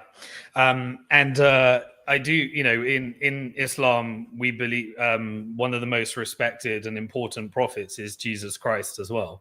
And so, obviously he, in Christian theology, would expel the usurers from the temple. And usury is a very important thing. And that really ties into many of the ops that exist today in order to weaponize religion. And I think we've gone off on a slight tangent, but we'll get back to Bitcoin's creation. No but worries. I think it's important to You mean like a false physical temple that's going to emerge and an antichrist walks in and Israel is the chosen people? Like you're right. All these ops are being used as cover stories. And I'm happy to debate this with anyone biblically, by the way, anytime. Yeah, I mean, and if you look at it, so when you understand how Bitcoin works, is proof of work. And that's an important concept to understand in terms of it doesn't matter who created it once you understand proof of work. But I call the antithesis to that in fiat currency proof of weapons. And it weaponizes technology, it weaponizes military might, it weaponizes financial weapons of mass destruction, it weaponizes media, it weaponizes religion. And when you really understand what's going on today, you'll know that Israel was actually an intelligence operation. And it was actually to radicalize Christians through interpretations of scripture, to make people, the Christians in America, predominantly evangelical Christians, believe that they need to protect the political, the political Israel, as opposed to the orthodox scriptural interpretations. That's correct. And that means that you get a radicalized Christian group, and then you have intelligence operations like 9/11, which was designed to justify war and create hatred for Islam, while simultaneously funding terrorist groups through intelligence network like ISIS and Al-Qaeda. And they were deeply involved. If you look at 9/11, the connections between Mossad intelligence, Saudi intelligence, and the CIA, I covered this in detail on my blog. To understand, I think once you understand what really happened in 9/11, you understand that then radicalizes the Jews that then join Israel, who recruit a radicalized extremist army that are then used to engage in destabilization campaigns across the region by ethnically cleansing and in some interpretations genociding the Palestinians. And then confusing people between any resistance with these ISIS and Al-Qaeda groups that have been radicalized, and they were radicalized through, the Afghan war, the Iraqi war, and then extreme interpretations of Islam that have no bearing on the actual scripture. And so now you've got this perfect radicalized Christians, radicalized Muslims, and radicalized Jews that make trillions of dollars to prop up the US stock market for the military industrial complex, the financial industrial complex, and usher in this Orwellian technocratic police state nightmare that the technical industrial complex are building. And it's been orchestrated literally flawlessly for over 100 years. Flawless Absolutely. execution from publication, false prophets, new denominations, dispensationalism. You can walk through, by the way, if you look at the origins of all these denominations, they all fall back to a Jesuit from the Catholic Church, as does Islam. Look at the sponsors of Islam. Most of them were Catholics, including a Catholic monk, the ones who sponsored Islam. So religion has been used as a tool for a very, very long time, and it's being used now. And I think this is where Bitcoin has this unique story in the middle of all this, because it's just like, if you look at it from a normal day-to-day life, 1,000 years of human history, like it's a bunch of numbers on a screen. Okay. It's just a bunch of numbers on a screen, but it's kind of not. It's immutable law. It's a law that gets put in place, and that law is orchestrated and executed by a network of proof of work engineers. These people who are solving mathematical equations to protect a network securely, in order to be rewarded or incentivized for adding security to the network by getting a piece of the network called a Bitcoin. There's nothing like it that exists on planet Earth, where most of our technology is held in the hands of the orchestrators, the narrative drivers, right? Every technology, the technologies we're talking on now, our microphone, our phone, the internet, the computer screen that I'm looking at you on, the headphones that I'm hearing, these were all developed in laboratories of government facilities. All of them, literally all of them. You can even go back to projection screens. Jesuits in the 1500s created projection screens using candles and tubes. These things all go back to a force that wants to use these technologies for what? For control at all times. And here you have a controlled environment that is spawned off, created, orchestrated, and operated by independent operators around the world. You don't have to have a license to be a Bitcoin miner. You don't have to have a license to run a node. There's no approval required. And now we have an entire network of humanity creating a tool for humanity to free itself from central powers. So if you really think of it in that capacity, and that's exactly what it is, I don't think you would disagree with that, is that this is the first actual decentralized anything that has existed on Earth. Now, you can look at the original Christian church before it became a Catholic church. You had warnings in scripture about centralized institutional religion, multiple warnings. And the original version of Christianity was called the Way in the book of Acts. And it was just decentralized, people contributing to it, preaching the God. Everything in this world that is good and pure is decent. Your family is decentralized. Your faith in God should be decentralized. Your love for other people is not. No one needs to tell you you can do it or not. And that's why I think Bitcoin finds itself in the middle of so many crazy narratives. Some of them are true, by the way, but crazy narratives because the central authorities of this world cannot stand anything outside of their power. That is the entire premise of becoming a politician, is to exercise power upon the people. So let's get into this, because that's where I think people go wrong. This is actually what kept me. I'll give you a little tiny bit on my Bitcoin journey, because it's not even near as interesting as yours. But in 2014, right when you were getting into doing things, I was at, I think it was Tech Week LA, and I was giving a speech on machine learning. That was what they asked me to do. It was the very beginning of machine learning type stuff.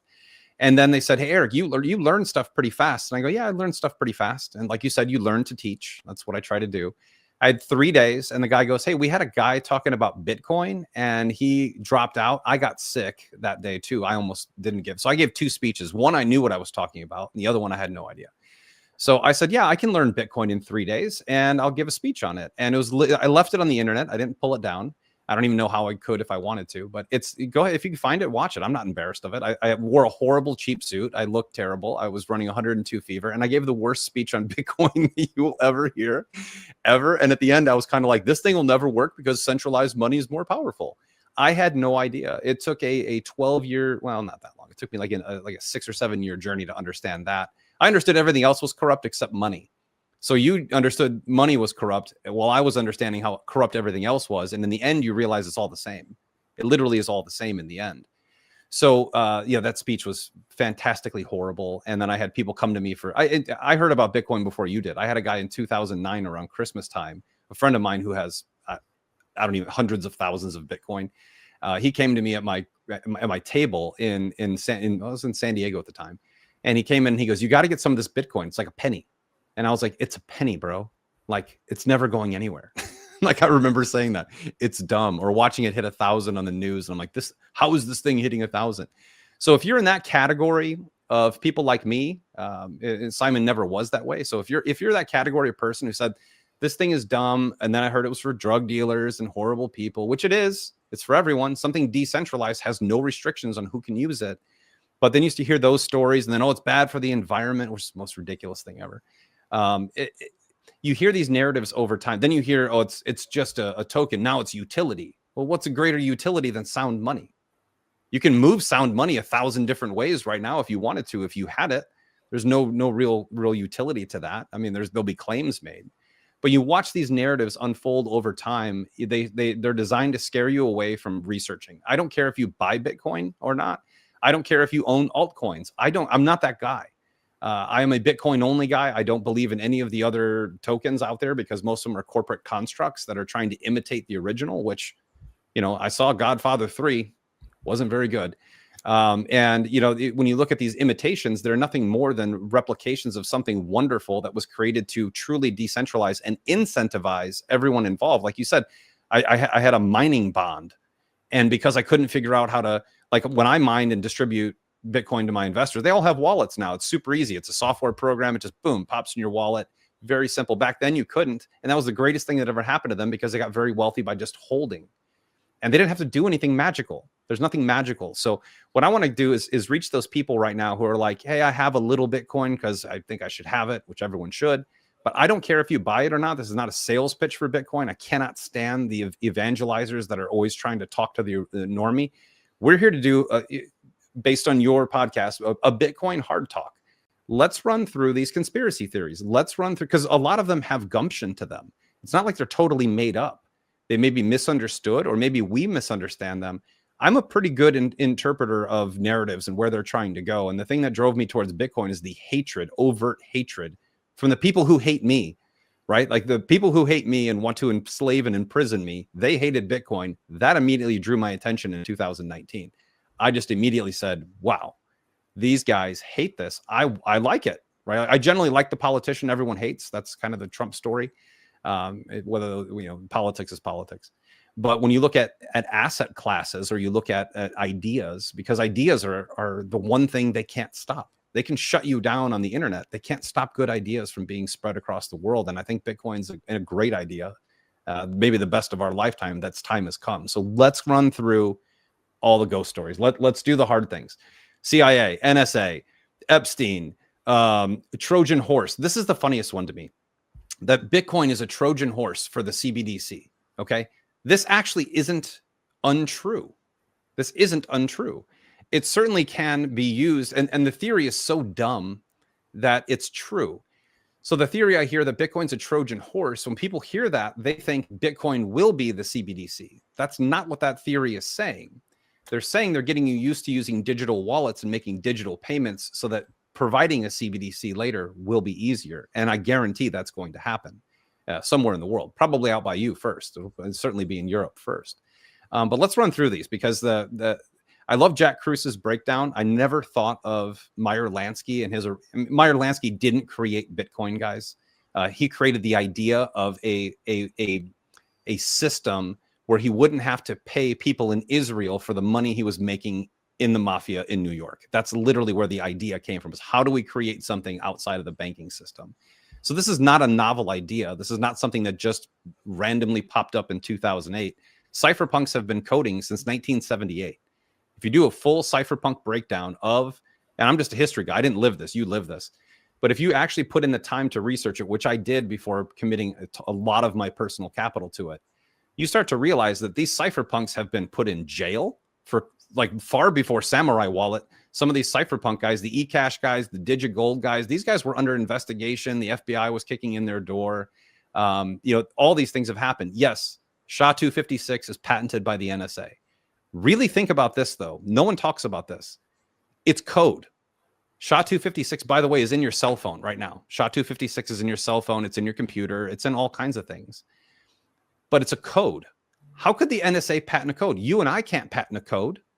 That's not possible. You cannot patent codes. So let's run through these, Simon. I'm just going to let you run with it because you did such a good job on that video. That's my, guy in a hoodie breakdown.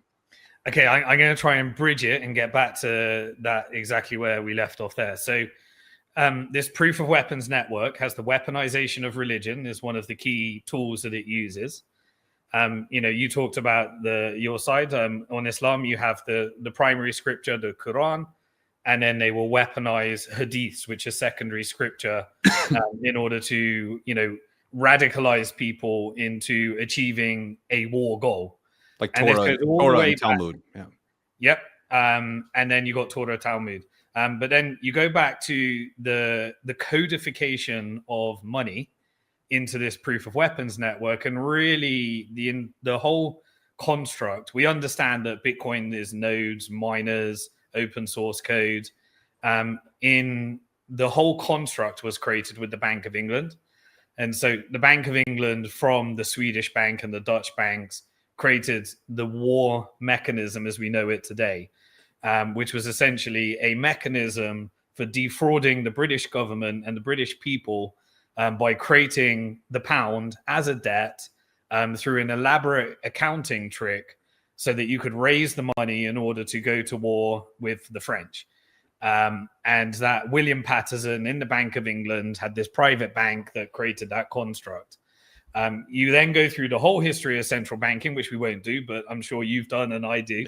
Yeah.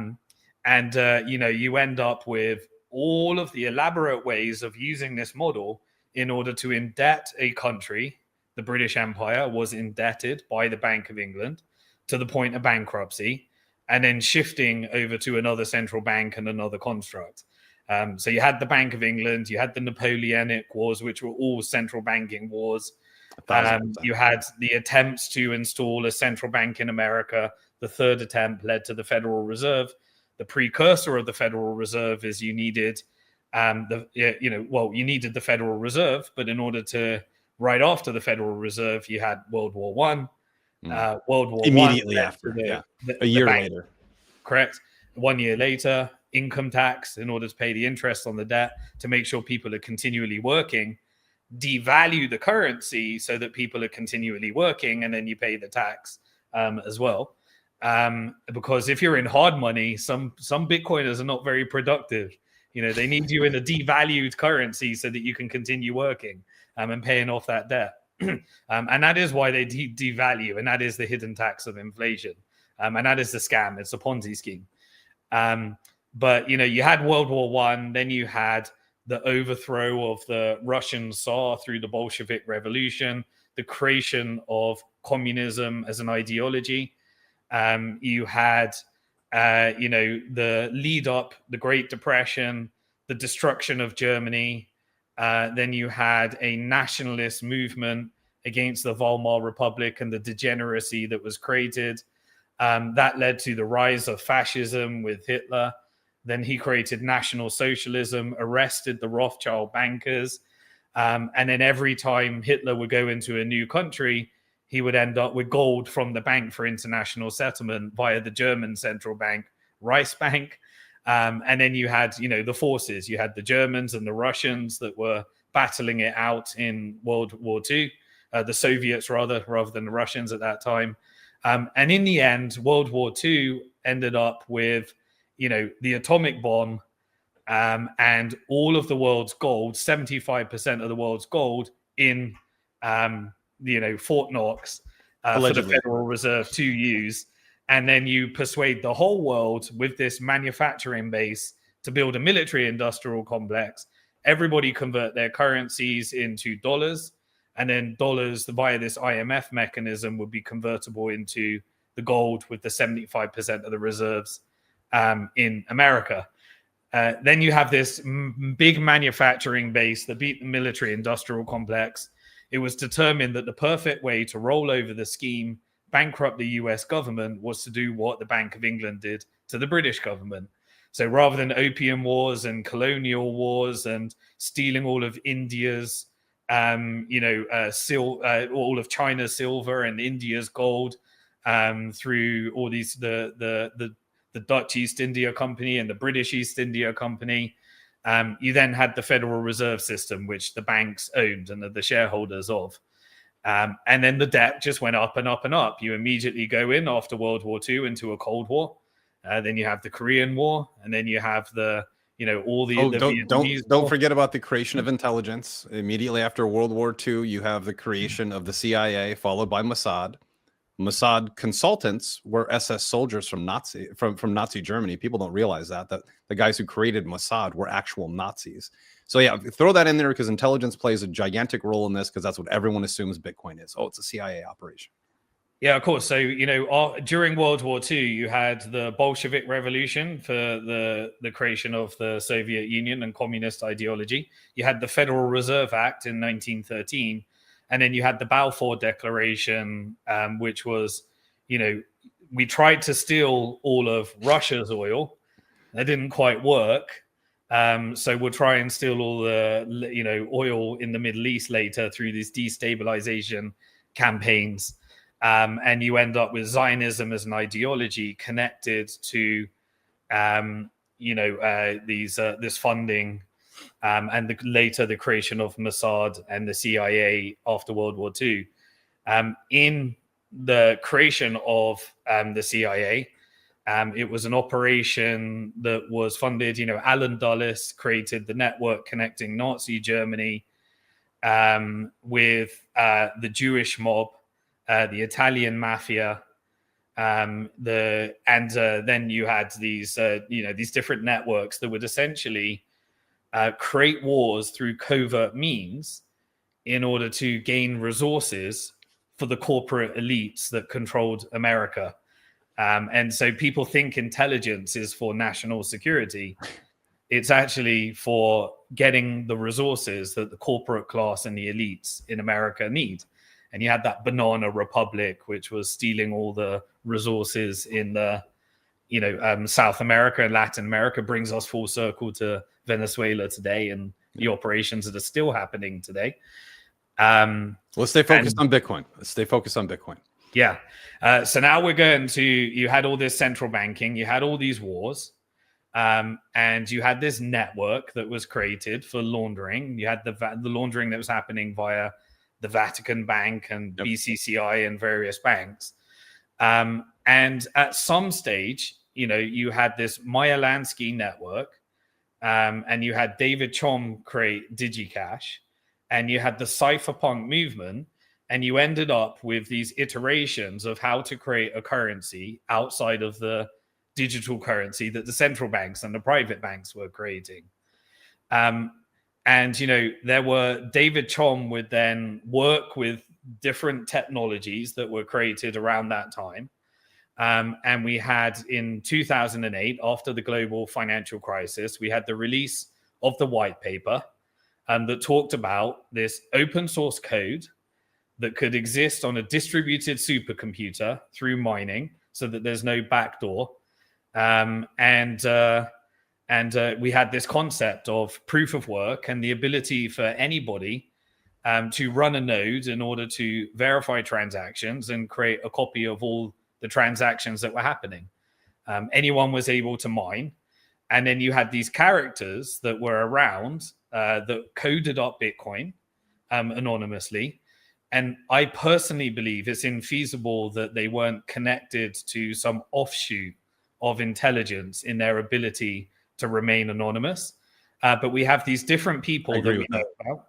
We have Len Sassaman, we have Hal Finney, we have different people.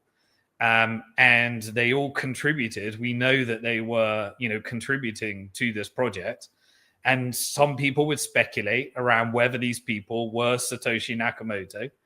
Nobody will know for sure, but we know a bunch of characters, and they were essentially offshoots of connections to these intelligence networks. And in 2008, the white paper is released. Somebody coded it. And then in January 2009, around the time of the global financial crisis, we have the Genesis bot, and you can mine some Bitcoin from your laptop. We know that Hal Finney was involved in those early transactions. Both Len Sassaman and Hal Finney, Len Sassaman passed away, and Hal Finney passed away as well, so they're no longer with us. But they're, characters that are legends in the Bitcoin story. And we end up with Bitcoin. But the most important thing in that story is it's very easy to connect it to central intelligence. It's very easy to connect it to open source libraries that were developed from the intelligence community. It's very easy to connect it to specific names that might be plausible in being involved in that code. But they open sourced it.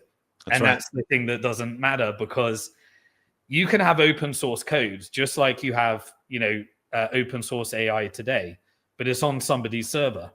It was the ability for anybody to mine it, and it exists in the Bitcoin blockchain. And all these miners were doing was packaging transactions and adding blocks to the chain.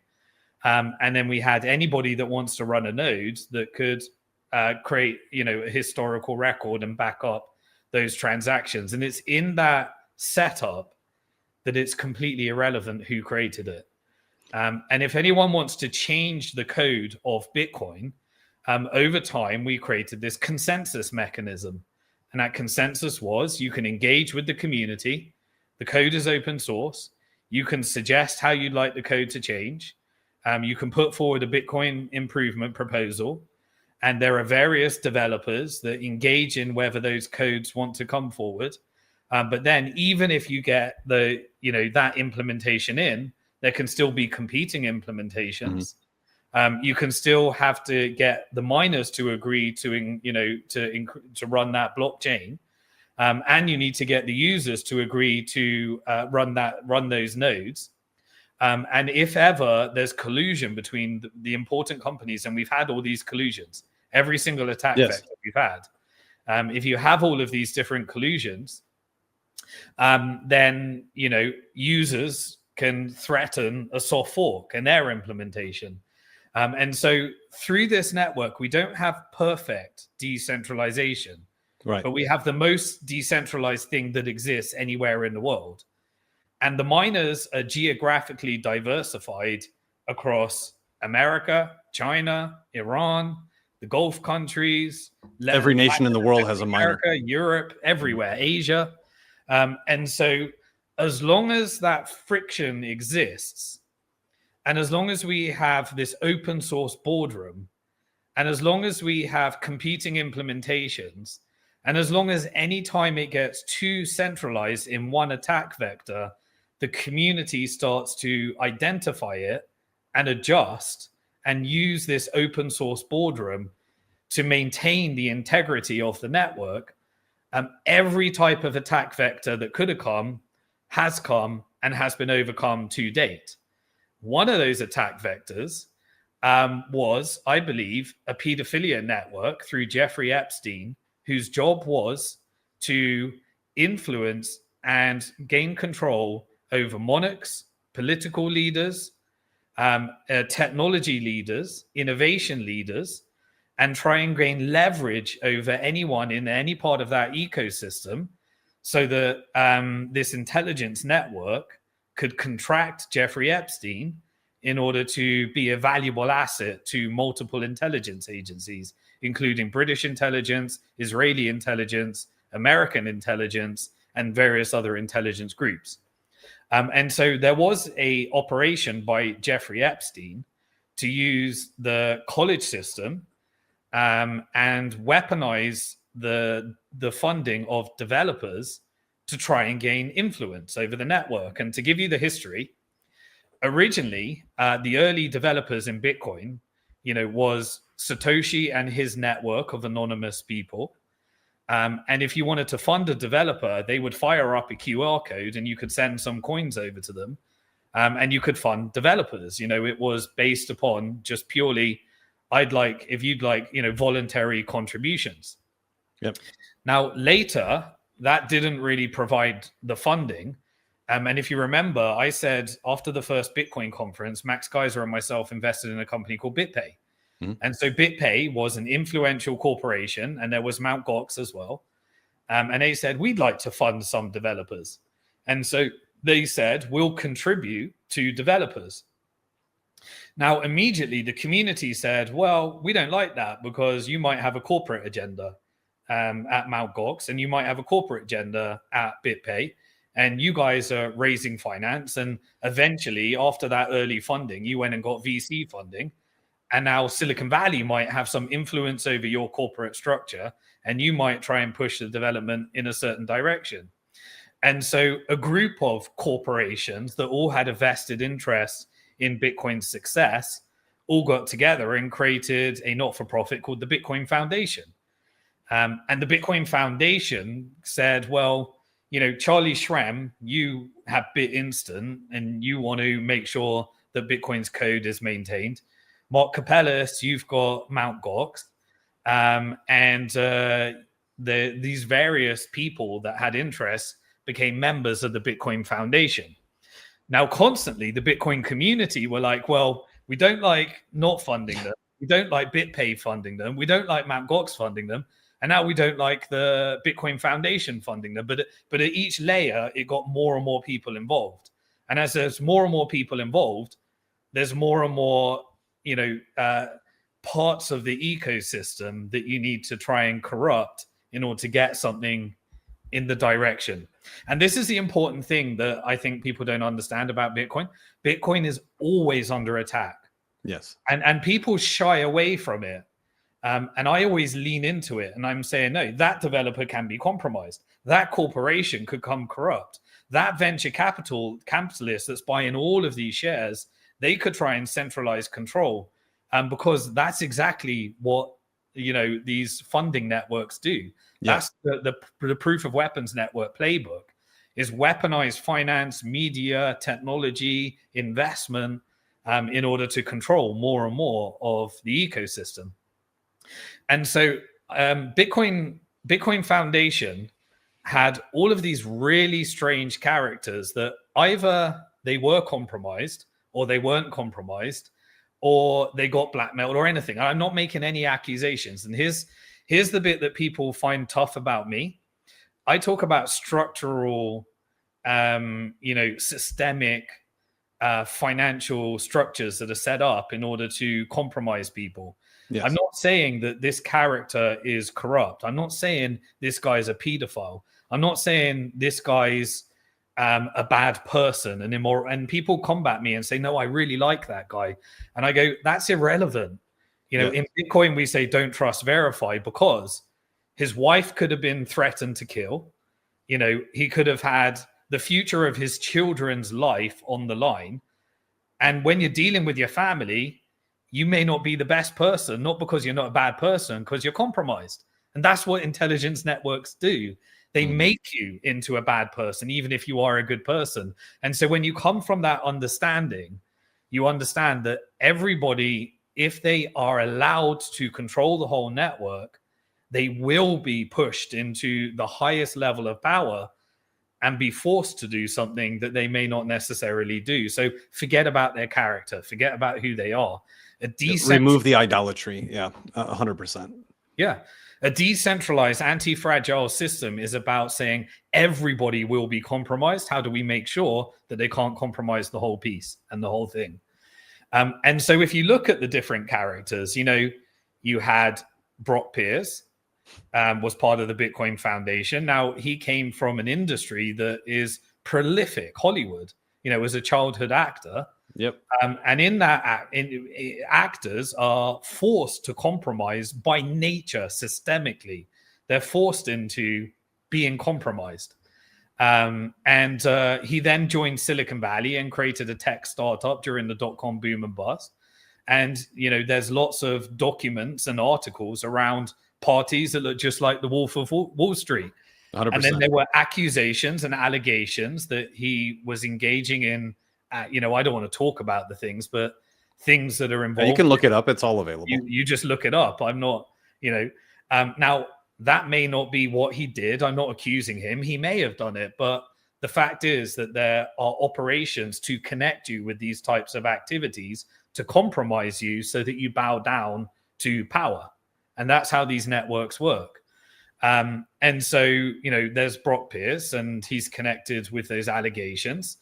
He then created a VC fund called Blockchain Capital. Blockchain Capital invested in all the different companies very early on when the first round of VCs came along. He created alternative shitcoins afterwards. He also sat down when I was at a Bitcoin conference for 4 hours. He tried to persuade me that Satoshi Nakamoto is Dr. Craig Wright. Who else tried to do that? Well, Gavin Andreessen was the first developer that Satoshi Nakamoto handed the project over. He met with the CIA. Julian Assange started using Bitcoin to protect himself from a financial blockade on WikiLeaks. Yep. Satoshi left the project when Gavin Andreessen said that he met with the CIA. And Gavin Andreessen later was the developer that supported an alternative implementation and said that Dr. Craig Wright is Satoshi. Yep. And said that he had evidence on BBC that he was Satoshi, which was total bullshit. And it was proven in courts. Yeah, it's proven in courts. Yeah, I mean, Dr. Craig Wright went to prison for forging PDF documents. He may be out now, but he created an attack on Bitcoin with Bitcoin Cash. Who else was part of the Bitcoin Foundation? A guy called Roger Ver. He was investing in different parts of the ecosystem. He later, decided that he would endorse the Bitcoin Cash project, which was funded by Chinese miners, a guy called Jihan Wu, who was creating an alternative implementation called Bitcoin ABC that was published on the Bitmain website. And he was creating many of the ASIC manufacturing that many of the miners were using. We all met in Hong Kong because the developers wanted to push the development in a different direction. The miners wanted the development going in a different direction. The companies, all of the important companies like Coinbase and Kraken and various others, they wanted it in a different direction. And they all had VC funding. And the VC tried to centralize all the companies together and say, hey, let's do this change of the Bitcoin code called Segwit 2x. And they met in a Hong Kong meeting. All this to say is this decentralized boardroom of more and more parties that can be compromised, that try to infiltrate the code, but none of them quite get their way. Right, because there's too many parties, there's too many dissidents that are involved. I mean, again, this is open source, and there are guys that I've met personally, I haven't been around as long as you, that are literally glued to the code base daily. They are watching for any change that occurs. They have massive voices in the community. So when these changes get implemented, that is an attack vector that'll never end, is people thinking that human influence can change it. Because Roger Ver has made a huge splash. He's, I don't know Roger Ver, but he has all the traits of an asset to me, having seen him for so long. But he came out with a book called Hijacking Bitcoin, which you'll see it on Bitcoin, on Twitter, everywhere. But you never see the book Block Size Wars, ever, which is the contrarian view and the view that actually stuck, that the network consensus agreed to keep blocks smaller for decentralization and security, which was, looking back in retrospect, after all the attacks, was absolutely the right choice. There would be no Bitcoin as it exists today had the blocks increased. So very interwoven web. Continue going. Yeah, and you look at Roger Ver again. I like Roger Ver. I co-invested with many deals in Roger Ver. I completely disagree with the direction that he went down, but I also know that he later got taken out in Spain for some of his early activities that they claim he didn't pay tax on. And so through these types of networks, is it possible to compromise? Well, one of the original guys, Adam Back, a cypherpunk, he's now launching Bitcoin treasury companies. He's now working with Tether on stable coins. He's now talking very different to the cypherpunk that I remember. And he's trying to, put thousands of Bitcoin into a company and working with Cantor Fitzgerald, who's Howard Lutnick, who's Jeffrey Epstein's neighbor, in order to get as many companies in the Bitcoin community on the market and get as many people to put Bitcoin for tax efficiency in a Wall Street wrapper. All of these different things are happening. You had Charlie Shrem. You had Mark Capellas. Who was Mark Capellas? Mark Capellas, people think of him as the founder of Mt. Gox. He was actually the acquirer of Mt. Gox. Who created Mt. Gox? Jeb McCaleb. Who was Jeb McCaleb? Jeb McCaleb created a couple of shitcoins called XRP and Stellar. And then later put those coins, 60%, into a centralized company called Ripple Labs, who the banksters then took over and is now a $40 billion company using XRP in order to raise finance to acquire real businesses to infiltrate the banking rails and try and compete with Swift. All of these different stories. Now, That's coming from a shareholder in Ripple Labs, by the way. One Absolutely. of the oldest standing shareholders. Yeah. One thing I'm doing is I'm trying to, I have these, I ended up with these 100 different Bitcoin companies. Eventually, all the VCs came in. Eventually, they all got into shitcoinery. And so what I originally invested isn't what they became. Right. And when you're in private equity, the second I can sell, I sell. Many of them are going public. Yes, it makes me a lot of money. But my job is to cleanse myself of these companies that became very different to what I originally invested in, sell them, and just go back to simple Bitcoin in self-custody the second I can do that. Yeah. But Mark Capellas bought the exchange and it was missing from Jeb McCaleb 80,000 Bitcoin. So it was a Ponzi scheme from launch, the way he bought it. And he had to go back to Jeb McCaleb and say, where's the 80,000 Bitcoin? He said, I don't know. You better buy them. He didn't buy them. And suddenly in 2014, the exchange goes bust. And still some people haven't got their Bitcoin, 800,000 Bitcoin missing in its peak. And he found 200,000 of them under a mattress, so who else did you have? Charlie Shrem. Charlie Shrem was creating BitInstant. He was taken out because he created a rail for getting funds onto Mt. Gox. Those funds on Mt. Gox were then used in order to make purchases on a dark web market, Silk Road. And so he got done for money laundering. He then goes to prison. He got arrested when he was meant to go to the Bitcoin. All I'm saying is that all of these different names, they either got themselves in shit because, this is just the natural evolution, or they got themselves in a position where they could be compromised. And so therefore, we don't know. And so they tarnished the hell out of the Bitcoin Foundation, and the Bitcoin Foundation just said, enough's enough. This is just corrupt, tarnished. And so they bankrupted the Bitcoin Foundation. It ran out of money, and it found a new source of funding, which was MIT University. Now, MIT University was funded partially by Jeffrey Epstein. One of the offshoots of MIT University in this innovation was something called DCI, which was the Digital Currency Initiative. The Digital Currency Initiative agreed to fund some of the core developers, and it was confirmed that they received some funding that came through that network that you could connect to Jeffrey Epstein. I believe Jeffrey Epstein tried to compromise Bitcoin core developers, either because he wanted this network to exist because power structures use Bitcoin as well as every other person that uses Bitcoin. Mm-hmm. Or it was part of what you talked about. So when people connect these different dots together, it's too sophisticated. People want a quick tweet and a TikTok video, and they say, right, it was created by the CIA and Jeffrey Epstein funded it.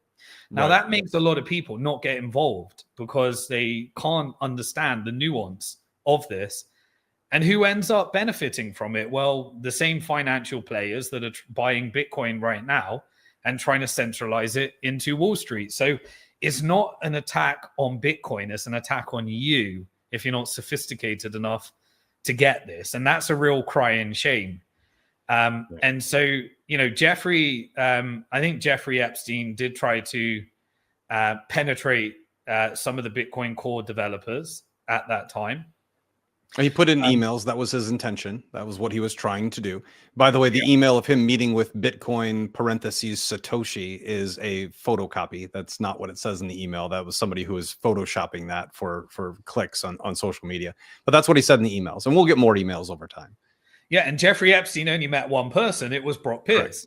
Correct. And Brock Pierce is currently buying up Puerto Rico right now with all of his wealth that he achieved. And so, there is a character. You make your decision around that. But the important thing is, what was this? It was deliberate attempts to try and control parts of the ecosystem. Now, what for? There's two theories that people come up with. Of why this open source network might have come from the intelligence network. And the one is they had a backdoor. It's a honeypot. Once you understand proof of work, I hope we've explained enough, but just study further. It's just not true. It's not even possible. You haven't discovered something that we all don't know about. It's not possible. There is no backdoor. And there is no server, so that's the first thing for you to discover. Then what is the other story? Well, the story is that it was created in order to get people used to digital currency so that they could then do what they really wanted to do, which was a central bank digital currency or a stable coin, which you talked about earlier. I think that's true. I do too. But people think then that Bitcoin is the central bank digital currency, or they think, oh, once you create the central bank digital currency, no one will want Bitcoin. Well, it's the complete antithesis. If you have a central bank digital currency, you'll soon find out why you want money you can own, money you can spend, and money that has a fixed supply. It gives adoption to Bitcoin once you understand it. So, that story is true, but people get confused by it. And so what did the DCI do? Well, they funded a few of the Bitcoin core developers, and then they started creating initiative for central bank digital currencies. Yep. And so that did happen. So most of these things did happen, but you're drawing to the wrong conclusions. It's fascinating because it is the exact opposite. And the other piece that people don't put together with this, because I love theories, I think you and I are the only people who aren't denying the fact that there's probably some intelligence. intelligence operatives that were involved in this, or at least conveying how technology works. These are open source laboratories. So they invent something, you can pull it, anybody can pull it, put pieces together, and you build Bitcoin. Bitcoin was like the 34th or 35th iteration attempt of this.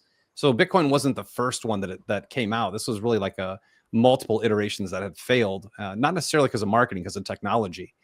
And the marketing was all organic, which is fascinating to me. But people don't put these two pieces together. Let's assume that this was an intelligence operation and they built Bitcoin as a Trojan horse to lead you to digital, getting you used to digital currency for the CBDC, which is completely controllable and completely worthless. Let's assume that, because I think that there's something to that. I've never denied that. But you would build it, you would fight it. Like, why would you fight it so hard? More importantly, you just described something very important. These ghost stories keep you, the individual, from buying it while they are buying it. Why are they buying something that they created, if you believe that they created it? Here would be the logical assumption. Number one, that they know that the system will fail at some point, because all fiat system, debt-based systems fail, going all the way back to Rome. You can go back, all of them fail. It's not like a doomer thing. It's just the way history works. So they would create something, sound money, perfect security, perfect censorship. So when something failed, you couldn't confiscate their assets. And they're going to inflate it to God knows what, because they own a lot of it now. Like, I see that as an advantage. When I heard these original ghost stories, I'm like, well, if they created it and it works this way, then why wouldn't I own it? Because I too will get wealthy if that's the off-ramp. And it is the only off-ramp. After 10 years of searching now, it's the only off-ramp. Gold and silver are kind of an off-ramp. Purely store of value. However, the other side, I never hear this story, right? So you hear all the conspiracy theories of like Donald Trump is the devil, Donald Trump is Jesus, like everything in between these two. And somewhere down the middle, I've never heard anyone say, if the government made Bitcoin and now the government owns Bitcoin or holds Bitcoin, somebody else's Bitcoin, by the way, they've stolen all of their holdings. Why wouldn't they create it and have Satoshi's wallet to eliminate national debt? If like the Donald Trump is a savior of the world theory is real, Bitcoin is the only analogy that I would draw. The only way to get us out of the system would be to use Satoshi's wallet to pay off the debt. If Donald Trump is the devil, because he seems to be the center of all this, not realizing the millions of other players around the world that are in the same networks. If it's the other side of things, why would the theory of like, they're going to crash Bitcoin, so you have to take a CBDC is so illogical, because these people own Bitcoin. Why would they trash their own self-interest and their own self-worth to put themselves into a CBDC that they clearly don't want? So like, these things never make sense to me when I hear them. But having the Bitcoin Foundation, by the way, was the first thing I researched, and some of the names you brought up there, which I'll keep silent. I've met a couple of these people. And I never got good vibes from them. That kept me out of Bitcoin for 4 years, actually. Just knowing who was there and being in close proximity to this person at work. So, I think you're dead on. And I've thought this the whole time. And I think that's the entire purpose of the altcoin market being so wild west for like, 15 years, almost 15 years of just, the definition of a security is if you sell something and you use the proceeds to fund your operations, that's a security. Like, it always has been a security, always will be. That is the premise of altcoins. That's what every altcoin has done. They mint something, pre-mine. That's the most clever word I've ever heard in my life. It's pre-mined. We don't actually do mining on a proof of stake network, but we've pre-mined these coins for you. Like, it's one of the most ridiculous uses of terms. Like, it's kind of like the Inflation Reduction Act that prints $1.7 trillion. So they have these pre-mined coins. They pay people. I get offered stuff all the time from altcoin companies. Hey, I see you're a Bitcoiner. You have a financial following and a podcast.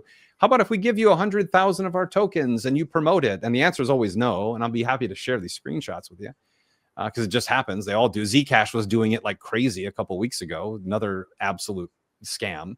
A privacy coin that you have to buy under KYC. Smart thinking, guys. But we see these things throughout time, and these are like, it really does boil down to when you find Bitcoiners with conviction. Because I'll be honest with you, and I'm not trying to make enemies. I don't care if I have them. But like some Bitcoin maxis are truly annoying. They're ridiculous. Some Bitcoin maxis are awesome. Also, by the way, it's just a matter. It's not what you're saying; it's how you're saying it. You don't need to make people feel like jerks for what they're doing. You really don't. Education wins in the end. Kindness brings people over. Do what you're going to do. I don't care. I'm not trying to make an enemy, and I don't care if I have. But at the same time, we have a lot of this like flex to Bitcoin, and people don't understand it, right? There is a flex behind it. Like I only own Bitcoin. I do not own another digital asset at all. I will not own tokenized stocks. I don't care, because they're all fraud. It's just a fraud on top of a fraud. They're still going to be fraudulent until you get rid of the DTCC, which may or may not ever happen. So when you look at these things and you look at them from a Bitcoin perspective, you have this outside perspective of people. It's just a perfect psyop, Simon. It's a perfect psyop to have these ghost stories and then have people with full conviction that are telling you you're an idiot if you buy anything but this thing that you think is made by the CIA to destroy your sovereignty. It's a perfect psyop. It is literally so well orchestrated. Yeah. But there is nothing else. There is nothing else. When you have decentralized distributed mining throughout the entire world that runs the system, it cannot be infiltrated from technology. You would need more than the world's available resources and energy and computing power to infiltrate the network from a technological standpoint. Your only opportunity, only chance to get in is to bribe core developers, which is happening today. By the way, Epstein wasn't the end. I have many sources that tell me where their new funding is coming from. And based on the overall sentiment of the internet, you would like that even less. But they don't have that much influence. They really don't. They can't sneak anything under the table with the way that a distributed network works. You got to understand, there are people in Bitcoin that don't work. They just watch the system. They have enough wealth acquired. They're protecting their self-interest by watching everything Core does. That's how governments should work. That's how hospitals and schools should work. This decentralized system, it appears from an outsider that Bitcoiners either love or hate each other, and that's true. But it, like, the necessary friction, some of the spaces that we're on where I'm always the one going, all right, guys, stop for a minute here. That's his perspective. That's your perspective. Just articulate to me where they're wrong, right? Because that's how decentralization works. That's actually how the American government was supposed to work. You're going to have arguments. You're going to have friction. But the end goal should always be to protect the purity of the inception of the idea. And the idea and the inception of the idea, personally, I think the peer-to-peer transaction thing was kind of a psyop on the white paper, because you can't take that seriously. You're never going to have a peer-to-peer network in 2009 that penetrates the dominance of the US dollar at the time.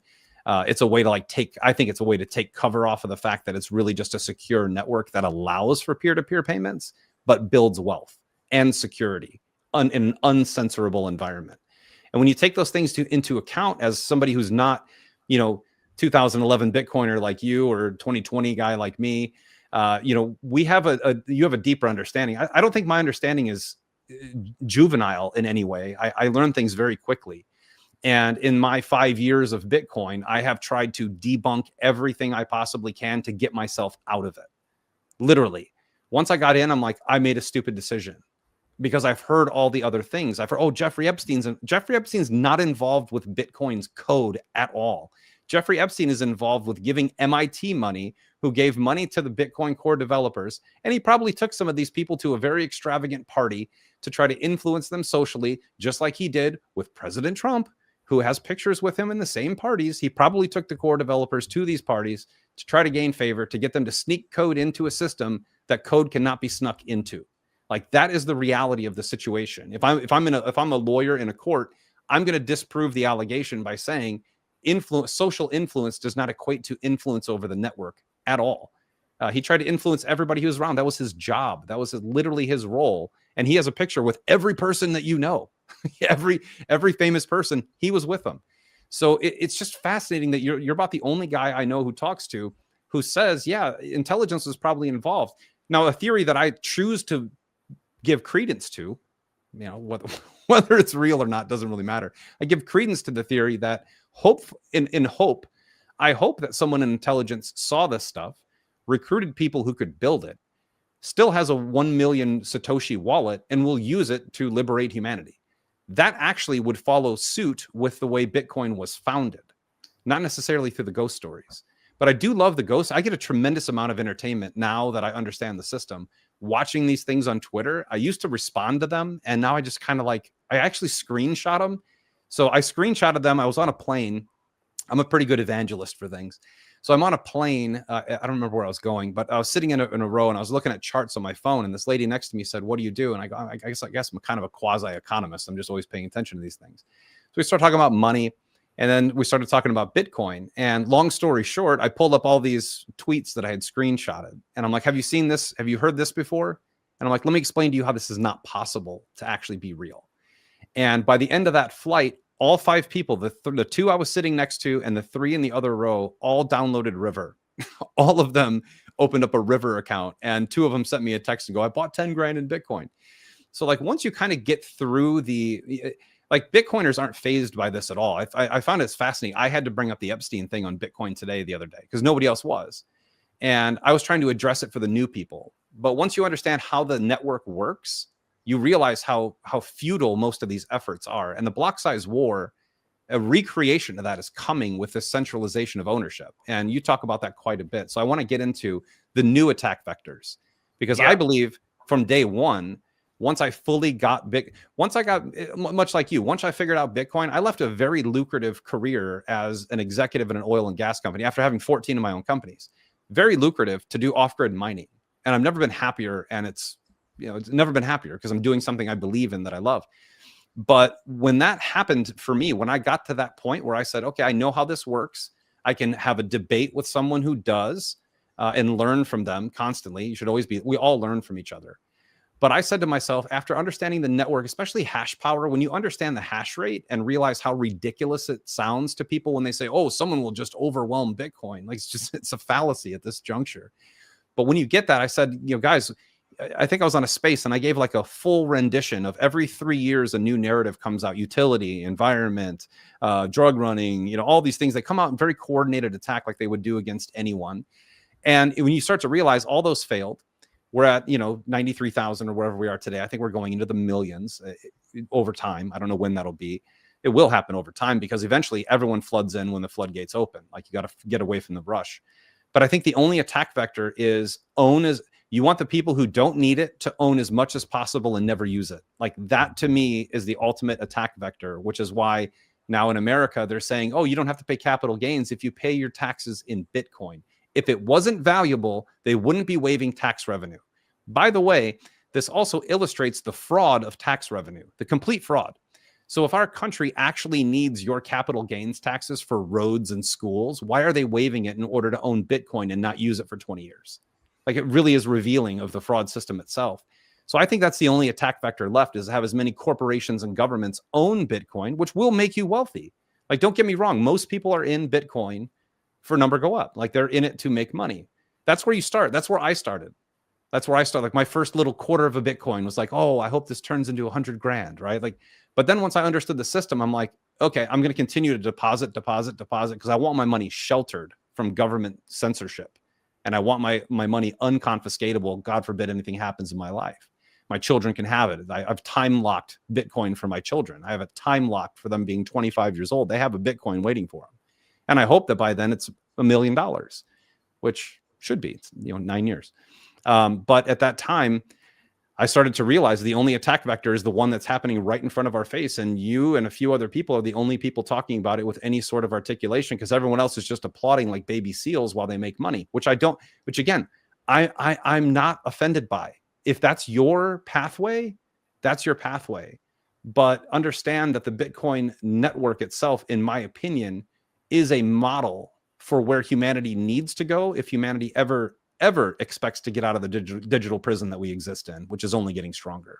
So walk us through the current attack vectors, and I'll preface it for you. If you're mentioning names, you're not saying the person's a bad person. You're just saying that the system is the system and the system gobbles people up.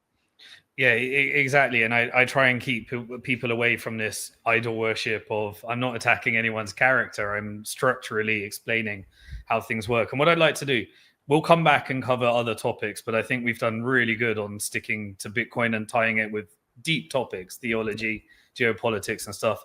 But I'd like to explain 2 more attack vectors that came through that built the construct of the current attack vector. So we talked about Brock Pierce. Brock Pierce actually invested in a developer that created something, I think it was at the time called TrueUSD. and it was later sold to Bitfinex and now is rebranded as Tether. It was created on top of Bitcoin via an Omni protocol that was funded via an ICO on top of Bitcoin. And anyway, it was like a token on top of Bitcoin, and it was and later it was called Tether. And really, that kind of goes through that gateway drug theory. So, again, look, Brock, you say whatever you want, but you met Jeffrey Epstein. You were part of the Bitcoin Foundation. You had these tarnishing of reputation, whether true or not, allegations settled out of court, I believe, but everyone else do their own research. Invested in as many companies as possible via blockchain capital, then created and funded a developer that created the stable coin that was built on top of Bitcoin, that was then sold to Bitfinex, and led to the creation of Tether, which is the stable coin that is now the 17th largest lender to the US government. Largest private gold owner too now. Exactly. And what did that do? Well, they took the yield on the government debt. So you got a stable coin. They got dollars. They lent it to the US government. The government pays them interest in the billions of dollars per year. And then they're able to buy Bitcoin and invest in Bitcoin mining from it. So now you've got a privatized company that is the largest private Bitcoin miner, that has the largest stash of gold and Bitcoin, that is currently creating, via new legislation from the Trump administration, a US compliant version of that stablecoin, that is funding the ballroom in the White House right now in order to be legitimized after the CFTC and the DOJ tried to take it out, shut down all of its bank accounts so it was no longer backed by dollars anymore, ceased all those funds. And what did they do in order to save it? Well, I was a shareholder in Bitfinex, which is the sister company. The reason I'm a shareholder is because I had some funds on the exchange Bitfinex. And in 2016, shortly after this, they were hacked for 119,000 Bitcoin. I have a theory, when you look at who the connection, apparently we're meant to believe, and everyone should Google in YouTube, Razzle Dazzle, the crocodile of Wall Street, and find out whether you think it's feasible that she's the hacker of 119,000 Bitcoin. But it was her husband that went to prison, that had deep connections to Ukrainian networks and Israeli networks, and had Saudi Arabian passports in America, while these 119,000 Bitcoins were hacked. Which are now the strategic Bitcoin reserve. Exactly. Those Bitcoin belong to shareholders. I know because I'm one of them, because I was a victim of the hack. And what did we do to recover the hack? Now, Bank to the Future, the company that I talked about, well, we got contacted by Bitfinex to put together a recovery plan so they didn't need to go into bankruptcy. And we created a digital token that was the world's first security token that represented equity in Bitfinex in exchange for the Bitcoin, those 119,000 Bitcoin, and a claim on that Bitcoin if it was ever recovered into the future. And we actually created the most successful it actually outperformed Bitcoin. But you had this Tether created, security token created, a hack that happened connected to intelligence networks. And suddenly those Bitcoin are the strategic reserves when they belong to the shareholders. And we created the world's first security token, which is exactly what BlackRock wants to do in tokenizing everything today, via these securities. And the Trump administration creates the legislation to allow for this via Clarity Act for tokenize everything, and stablecoins via Genius Act. And they're confiscating from victims the Bitcoin that's making up the Bitcoin strategic reserve that China is now trying to give back to victims in this geopolitical debate right now. So you really had the construct of these different types of operations. And What is why the story makes perfect sense to me, that Bitcoin was a gateway drug into what they really wanted to do, which was the privatized central bank digital currency, stable coins, the European central bank digital currency, and the tokenize everything. You've literally got every construct of the deep state. You got Europe, CBDC, which is Bank for International Settlements, Enbridge project. You've got Genius Act, Clarity Act, the Trump administration, a debt crisis, fiscal dominance, roll over the debt with low interest rate and subsidize the rolling over the debt into a stablecoin standard, privatized and controlled by the technical industrial complex, the technocrat money, industrial complex, the tech bros, all of which were connected to Jeffrey Epstein targeting. Whether it be Peter Thiel, whether it be Howard Lutnick, whether it be Steve Witkoff, whether it be Donald Trump, and suddenly Ghislaine Maxwell, who was the partner of Jeffrey Epstein, connected to Mossad via her father, who was a super spy for Mossad, she's suddenly going into a really nice for our schools. Yeah, and suddenly she's in a really nice prison and has been given a puppy, and is suddenly involved with JP Morgan, who settled 290 million with victims of the Jeffrey Epstein network that was laundering all of this money. And now we get to the real power structures. It's not Trump, it's not Adam Back, it's not Satoshi Nakamoto.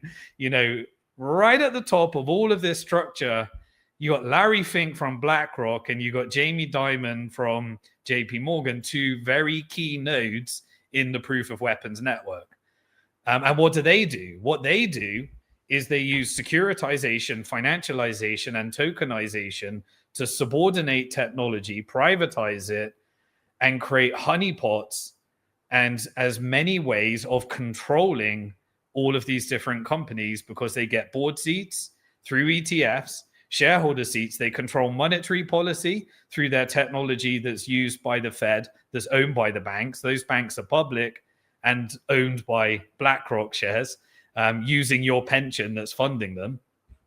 They were the ones that bought this ETF operation in the global financial crisis. Mm-hmm. They ended up getting Barclays iShares. They determined Jeffrey Epstein's financial institution, Bear Stearns, should go down and should be gobbled up into JP Morgan. And JP Morgan ends up getting all of these banks, including bids on Silicon Valley Bank, Credit Suisse, UBS, during the takedown of the crypto-friendly banks via FTX, connected to Celsius deep Mossad connections. In fact, even the hacks were done via a company called Bancor DAO that was connected, the shareholders are the niece and nephew of Benjamin Netanyahu. These hacks, I believe, all went via Mossad. You blame it on Korea and China and Russia, in order to create what was Operation Choke Point 2.0. I know I'm covering a lot of details. No, you're fine. Yeah, the 8200 probably did the hack for sure. Exactly. And you end up with the scenario that we are in perfectly today. So what do you want to do next? Well, remember, I live on an island, and the reason this island doesn't get taken out is because elites like islands. They like tax havens. They want Bitcoin to exist because they want to use Bitcoin, but they also want to control as much of it as possible. And so, lo and behold, we get probably the most sophisticated pitch for Bitcoin on a level that nobody has been able to achieve from a public company called MicroStrategy, where Michael Saylor, just like, and again, I'm not making the connection. I really love the result of what Michael Saylor, did in terms of educating the world on Bitcoin. It's undeniable. He articulated it to perfection in a way that Andreas couldn't do, I couldn't do, many other people, certainly Roger Ver and Mark Capellis and Jihan Wu couldn't do. He perfected it. Was the perfect pitch for Bitcoin. But what was the pitch in the end? In the end, it was, put Bitcoin in my company, because I can lever up that Bitcoin and I can get you higher returns, and we can create all sorts of products that will get us more Bitcoin within this company construct.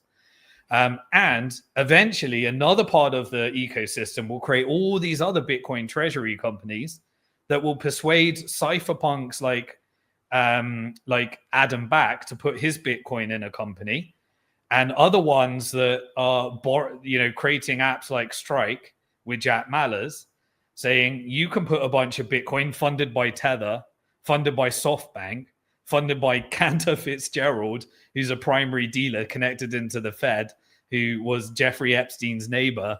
You be the front guy and we'll get a bunch of Bitcoin in here. And guess what? What can you do on Strike? All of a sudden, get everyone to borrow against their Bitcoin. We'll give you some fiat currency and you get their Bitcoin in custody. And then when the price crashes, you can margin call them or get them to put more Bitcoin in custody, get it out of self-custody and into custody, by getting people. Yeah. And so what happened after Operation Choke Point 2.0? Well, we had the Biden administration, and the Biden administration created a hostile environment, allowed SBF from FTX, who's connected, his family connections are unbelievable. Directly to the Clintons, yeah. Yeah, he went to prison, and guess what? The 2 counts that didn't go in front of the judge said, "Yeah, we got enough here. Let's forget about the campaign financing. Let's forget about the political corruption stuff. We'll just get him on this stuff over here. Don't look at any of that stuff. Don't And so you had the Biden administration, you had Operation Choke Point 2.0. You had Gary Gensler that Coinbase couldn't get a meeting with him. SBF could. You had the complete destruction of the reputation. You had all of the crypto-friendly banks wiped out. Yep. Some of them said we weren't even bust. A 50-page report just came out on Operation Choke Point 2.0. You should read it. Like, some of the banks, Signature, said we were fine. We had the capital. Totally solvent. And FDIC takes it over, and suddenly the banks are being shut down or rolled over into JP Morgan. And so you have this scheme, and then suddenly the Trump administration comes through. He comes to the Bitcoin conferences. He's the crypto. We're going to turn America into the crypto capital. We get this friendly environment. BlackRock launches the Bitcoin ETF. Now all of a sudden we got 800,000 Bitcoin in wrappers controlled by BlackRock, held in Coinbase, and they took Coinbase public. I sold my business to Coinbase. And I know what they bought from us. They bought the ability to have a US broker-dealer that can tokenize securities. Mm-hmm. And that's what Coinbase bought from us, because we built it and we used it on Bitfinex in order to create the recovery plan as a result of this hack. And so Coinbase has that broker-dealer that was the only one that had those permissions. Coinbase goes public. We get to exit. But no, after getting all the VC funding, and then you get the Wall Street funding, and now you are a part of what I call this financial industrial complex. Michael Saylor comes out, perfect pitch for Bitcoin. Suddenly 650,000 Bitcoin, that is, this last couple of weeks, only had 54 million of cash, but created financial products that would pay out 700 million in dividends. Mm-hmm. Now you have complete vassalization of that structure, because the only way to pay those dividends is to borrow more and raise more finance from Wall Street. It's not coming from retail. The same people that invested in Blockstream are the same ones that are buying. And he raises capital so fast, like 24 to 48 hours. He has billions. Exactly. It's not coming from retail. Yeah. Come on, you make a phone call and there's 42 billion. That means you got a direct line to Jamie Dimon and Larry Fink at this stage. You don't raise that fast to buy Bitcoin unless you're connected with the highest echelons of those that can make a deal in a few seconds. Well, he lived in DC for like 25 years. I mean, he has connection. I mean, first of all, I like Michael Saylor. There's nobody who's been better for Bitcoin than Michael Saylor. I've met Jack Mallers. He's a fantastic guy. I've talked to him on the phone, text him. He's an amazing guy. So, like, I know that there was that beef there with that, because, like, no one should attack Jack. Jack's awesome. He's a very, very, very good young man and very good for the business. But what you're describing is how a system engulfs. And regardless of what it does to the people, understanding the mechanisms of the system, I try to make it as simple as possible. Either you own your own Bitcoin or they're going to own it for you. That's the battle that's happening now. And I think I called this out like a year ago on Twitter. I said, you're going to watch in the next year, you're going to see, oh, holding your own Bitcoin can be so burdensome. You could lose it. It's really hard. You have to remember 12 words. Just give it to us. We're Bank of America. We'll hold it for you. We'll allow you to we'll keep it, but we'll say that we'll give you an IOU on it with some cash. And if the price goes down, you're probably going to lose it. But if the price goes up, it's a great loan. It's a great deal. It's a way to gamble on a gamble. And now you have a derivatives market. By the way, none of these things weren't anticipated. These were all talked about in the early 2010, 2011. All the original Bitcoiners knew Bitcoin banks had to come in. We knew Wall Street would come. It's an asset. Wall Street's going to get involved. So I'll clarify this for you, because everyone will say, Simon hates that Wall Street's involved. I don't think that that's true at all. I think you're just acknowledging that there's a new attack vector. It was inevitable Wall Street would be involved. It's inevitable that the world will all adopt Bitcoin and digital currencies, but there will be Bitcoin and there will be UBI coins. Like, that is where we're going. And in the middle of this, we have what I believe are good people. Like, I can say I've met Jack, and I think he's a very good guy. Absolutely. Love to have you on here too, Jack. And the issue isn't Jack. The issue isn't the people. The issue is the system. This is just how the system works. And whether you believe in a vassalization or a bastardization of what BlackRock could do if they had enough Bitcoin, enough influence on the system, whether you believe in that or not, you should be able to acknowledge that the attack vector is ownership. That is the attack vector. So remove everything else that could be conjecture, everything that could be true. We don't know. We don't know how it'll turn out. That's the one thing. And you're very good at admitting that. You're pointing out obvious connections over time with like hundreds of years of proof that this is how this ends.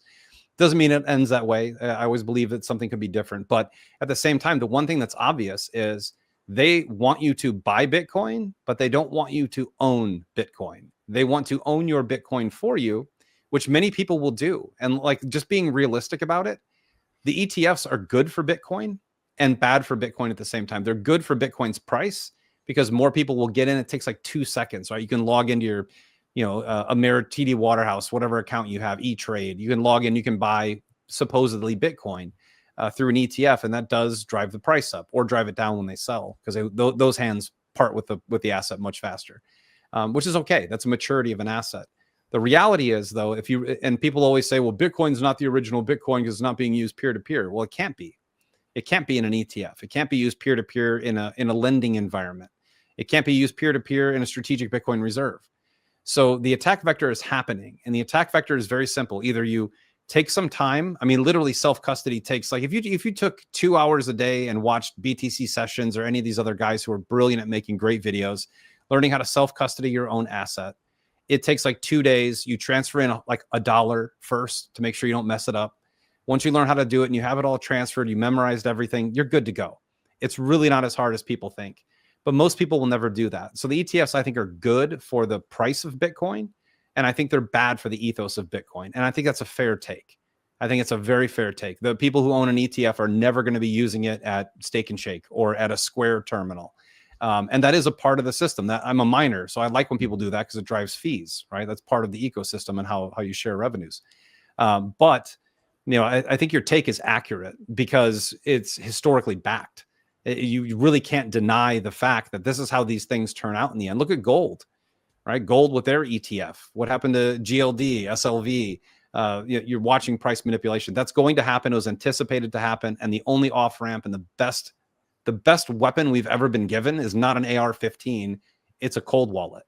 That is the best weapon we've ever been given to protect our own sovereignty, is to take our own wealth across any border we want that fits in our pocket, that no one can steal. And at any given time, you have a lot of people look at your life and admire your life. And I think they should, because I think you've done some amazing things in your life. But I think the thing that makes you most unique is you literally can go anywhere in the world and buy whatever you want any given time. And yet you spend 4 hours a day on Bitcoin spaces, educating people on Bitcoin or geopolitics for zero money. You and I are like the only, I don't monetize this at all. I will say, let me give you a shout out for this.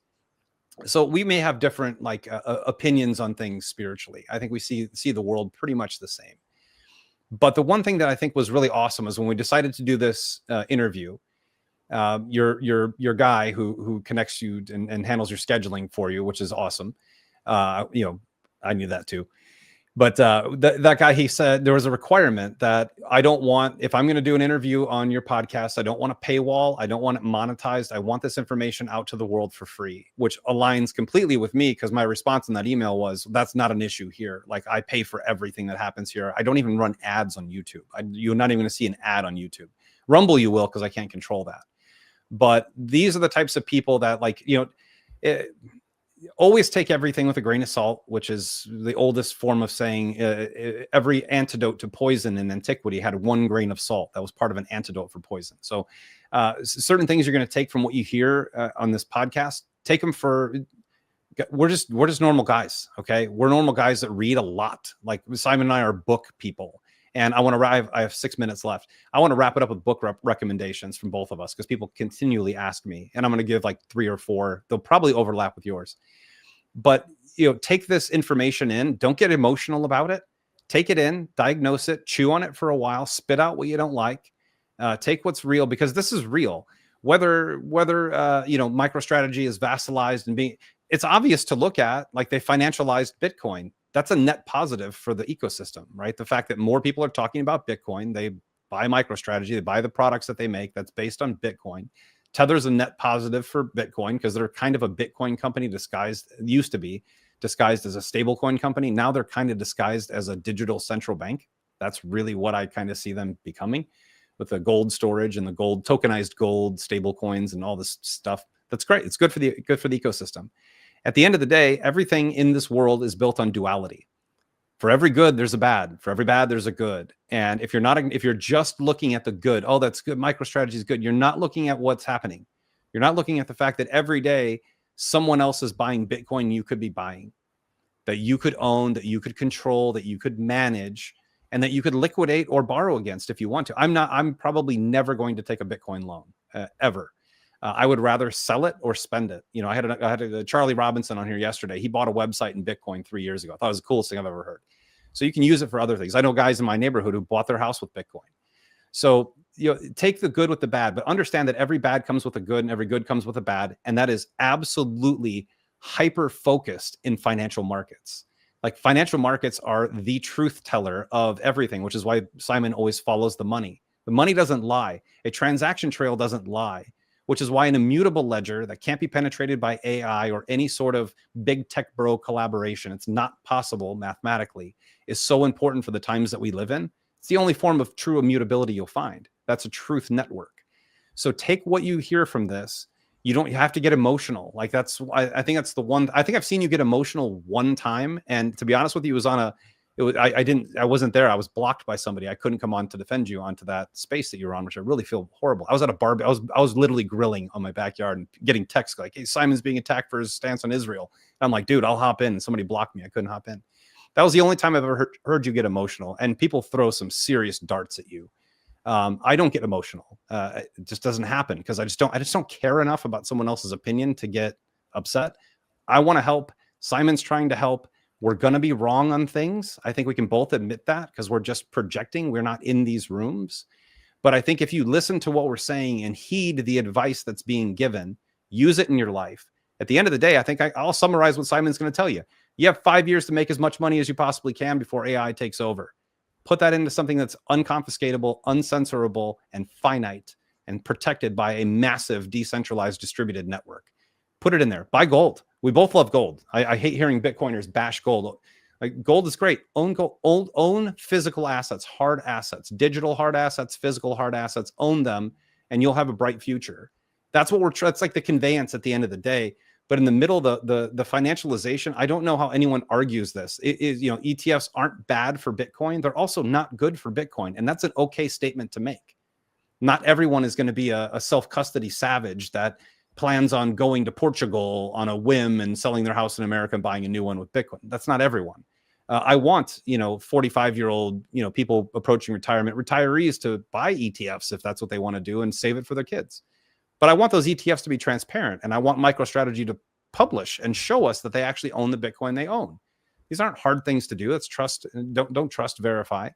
But at the end of the day, net positives come with net negatives, and that's amplified in financial markets, because, like we talked about in the very beginning, no one ever loses money. You do, someone else makes it. That's how money and energy are the same. They're not created or destroyed. They're shifted from one thing to another. And if you're on the losing side of a bet, someone's on a winning side of a bet, and that's no different in Bitcoin when it comes to Wall Street. Period. Yeah. Interestingly, that's a Sufi Muslim concept, and I'm sure it comes into your theology as well, that you can't actually recognize good unless there's bad. We don't actually know what good is unless there is bad. And so it's, I think it's in every theology has a dark to light. Yeah. Like light, yeah. Darkness can't exist in the light, and light, always penetrates the darkness. That's Earth. That is literally planet Earth. It's all duality. Correct. And the question, so this is the emotional question. The emotional question is, well, is Michael Saylor a net positive or net negative? I'm saying it doesn't matter. We're at a stage in Bitcoin where Michael Saylor is going to create strategy. And what is strategy?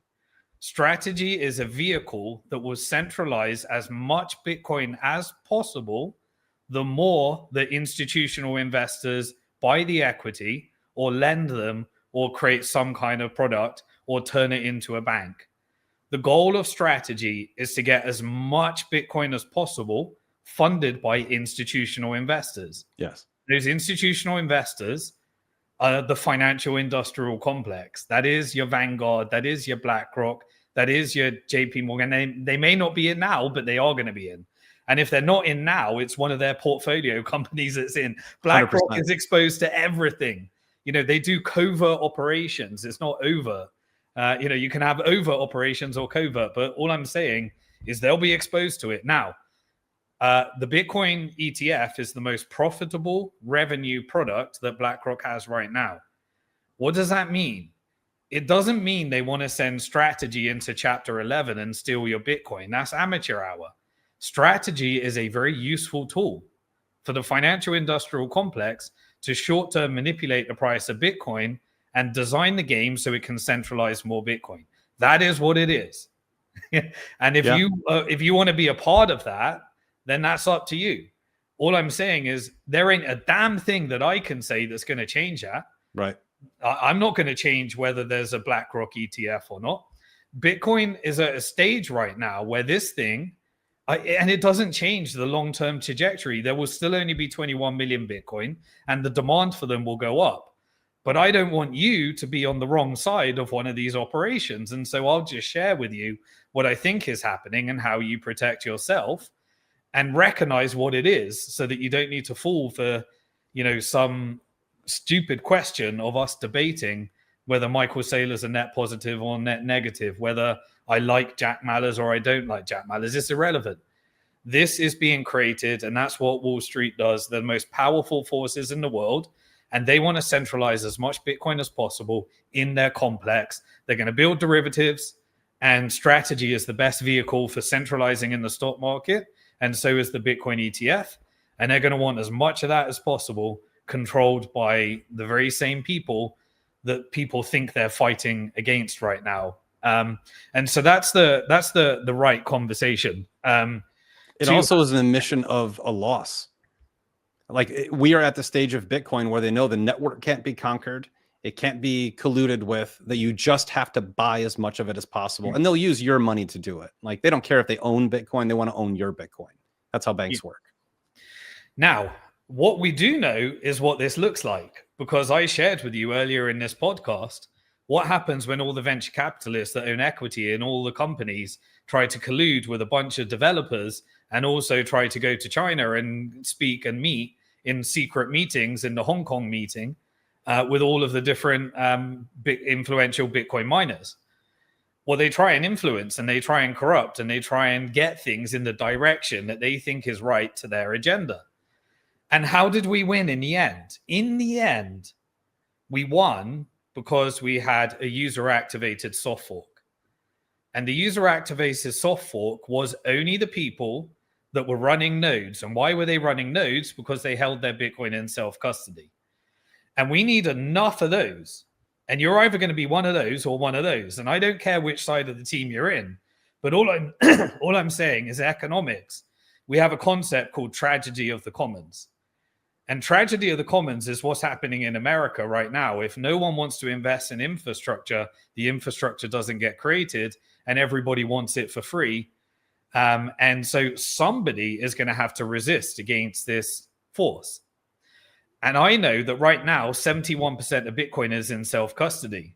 But every week, that's changing. And they did an incredibly successful operation last week in order to centralize more Bitcoin. They sent out Jeffrey Epstein connections to try and trick you into selling your Bitcoin. They had margin calls via Strike in order to crash the price and get you to send more Bitcoin into custody. They pretended via Barry Silbert that the new Zcash ETF is the next big thing because it's got privacy and you should sell your Bitcoin and buy Zcash. They said to you that Strategy is taking on JP Morgan. Jack Mallers said, my bank account got shut down. Join me, join the revolution. Let's fight back against the bank. Let's fight back against Wall Street. And what happened? A shit ton more Bitcoin went into Wall Street's hand. And you had a four. What did Strategy end up doing? Oh, guess what? I found $1.4 billion. That's a vassalization strategy that was funded by the institutions that are connected to JP Morgan and BlackRock as well. So these are the operation. And how do you do it? Through control of the index funds. What is the stock market today? The stock market is not a function of reality. It's a function of money printing, which is controlled by the banks through the Fed. It's a function of inclusion in index funds, which is a function of being able to push up the stock market price and decide who gets in there or not based upon their stock price. And how do you kick them off the network? You do that through debt instruments. What is Strategy? Debt 100%. Instruments, equity instruments, stable coins connected to these different Bitcoin-backed loans. They've built the complex. The complex is here.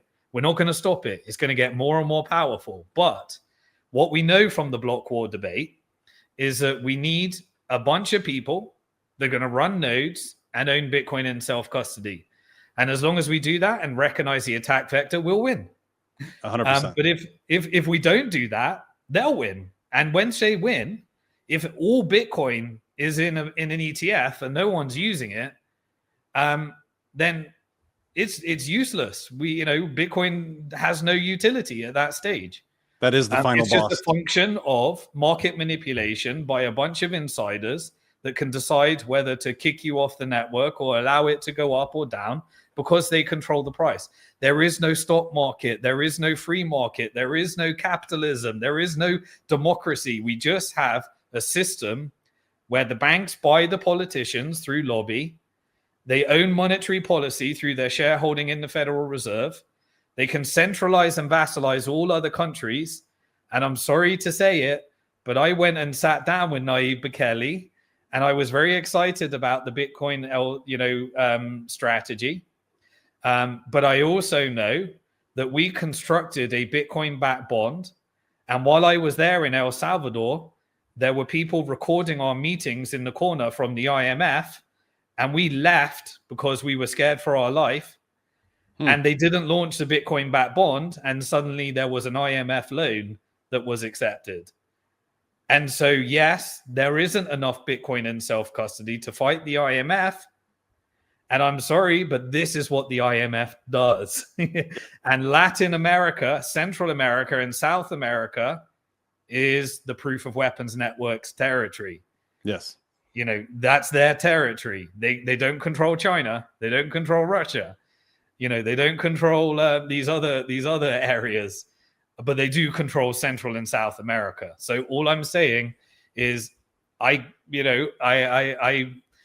IMF has that territory right now. Now, one day they may be able to escape with Bitcoin strategic reserves, but we're not there right now. So again, nothing against Bukele, but Bukele has a power structure above him that he has to answer to, because he will be flooded with gangsters if he doesn't do what they say he's going to do.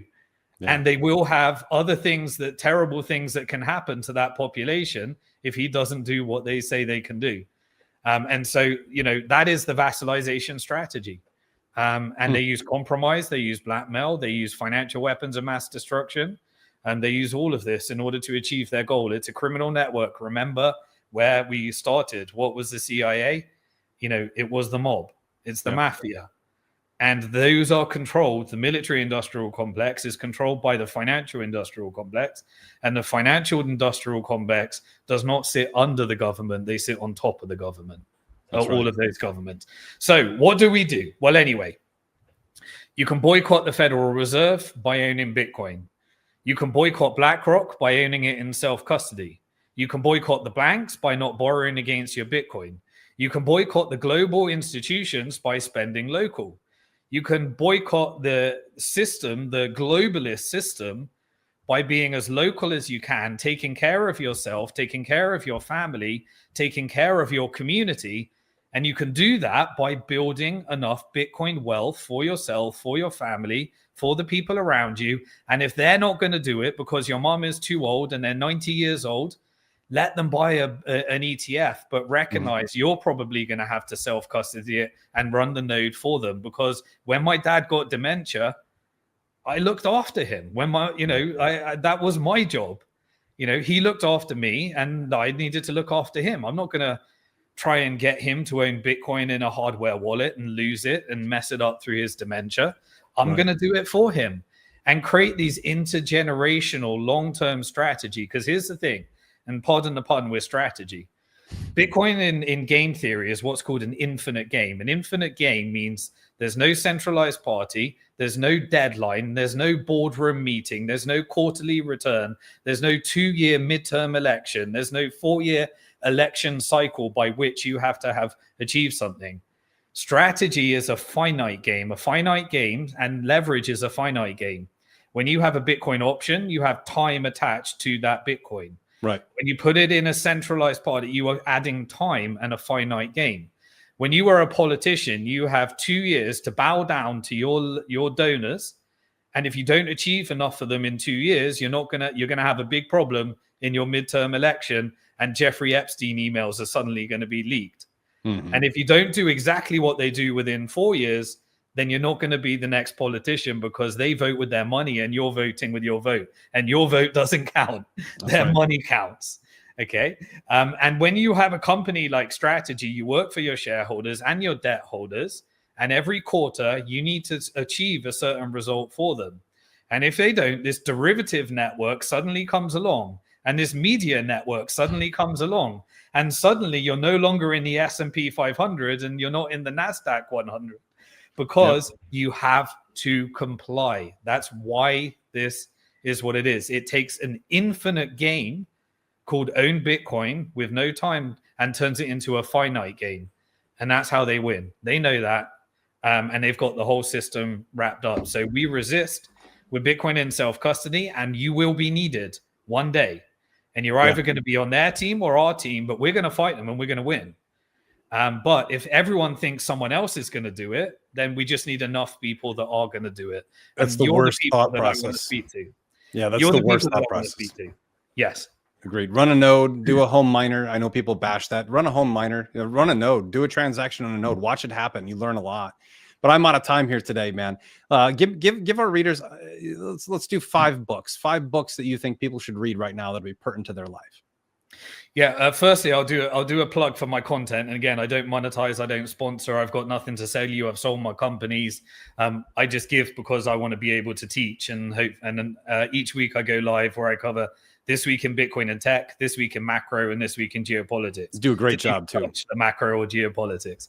And I publish them all on YouTube, simondixon.com, Spotify, Apple Podcast, X, whatever. And then in terms of books, I think I'll give a documentary. I think everybody should watch Ryan Dawson's documentary called Emperor Unmasked on how 9/11 happened. Oh, it's fantastic, yeah. Because I want everyone to know, because once you can get how 9/11 happened, nothing is beyond the reach of your comprehension. And it is very meticulous in terms of understanding how these things work. If you want to understand central banking, the history of central banking and the enslavement of mankind, I don't agree with everything. There's kind of weird white nationalist things in there, but the history is great. If you want to understand Bank for International Settlements, that's Tower of Basel, I think, is a great book. That overlaps with me right there. Everyone should read Tower of Basel. Understand the Federal Reserve. The classic is The Creature from Jekyll Island. Understand the IMF, Confessions of an Economic Hitman. That's another one. Yeah. And understand the block war debate. What's it called again, Eric? Block size war. Yeah, block size war. And I actually encourage you to read the alternative to that with Roger Ver's book, so you can understand. Absolutely. Yeah, because I don't endorse Bitcoin Cash, but I do think there's some truth in the operations, but it's framed in a way to take you in a different direction. But here's what I want everybody to encourage you to do. Information is not truth. Information is what somebody wants you to believe. And so all you need to do is understand what somebody wants you to believe and follow the money. And when politicians say something, it doesn't mean it's true. It means somebody that's funding that politician wants you to believe that. And when the Financial Times says something, it doesn't mean it's true. It means that the banks want you to direct your capital in a certain direction for a certain reason.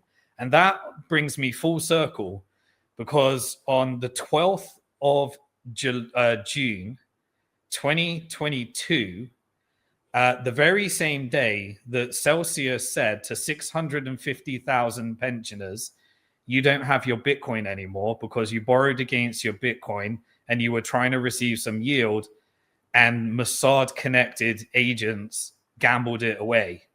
That very same day, my father passed away. And I spent 2 years of my life with an IOU of $45 million instead of 800 Bitcoin, that they took at the very bottom, and then they sold to a bunch of venture capitalists. And 650,000 people, of those 650,000, I know 3 people that committed suicide. I know 10 people that left the country because they couldn't afford to live anymore. I know 20 people that got divorced because they couldn't explain to their wife what happened to their lifetime savings.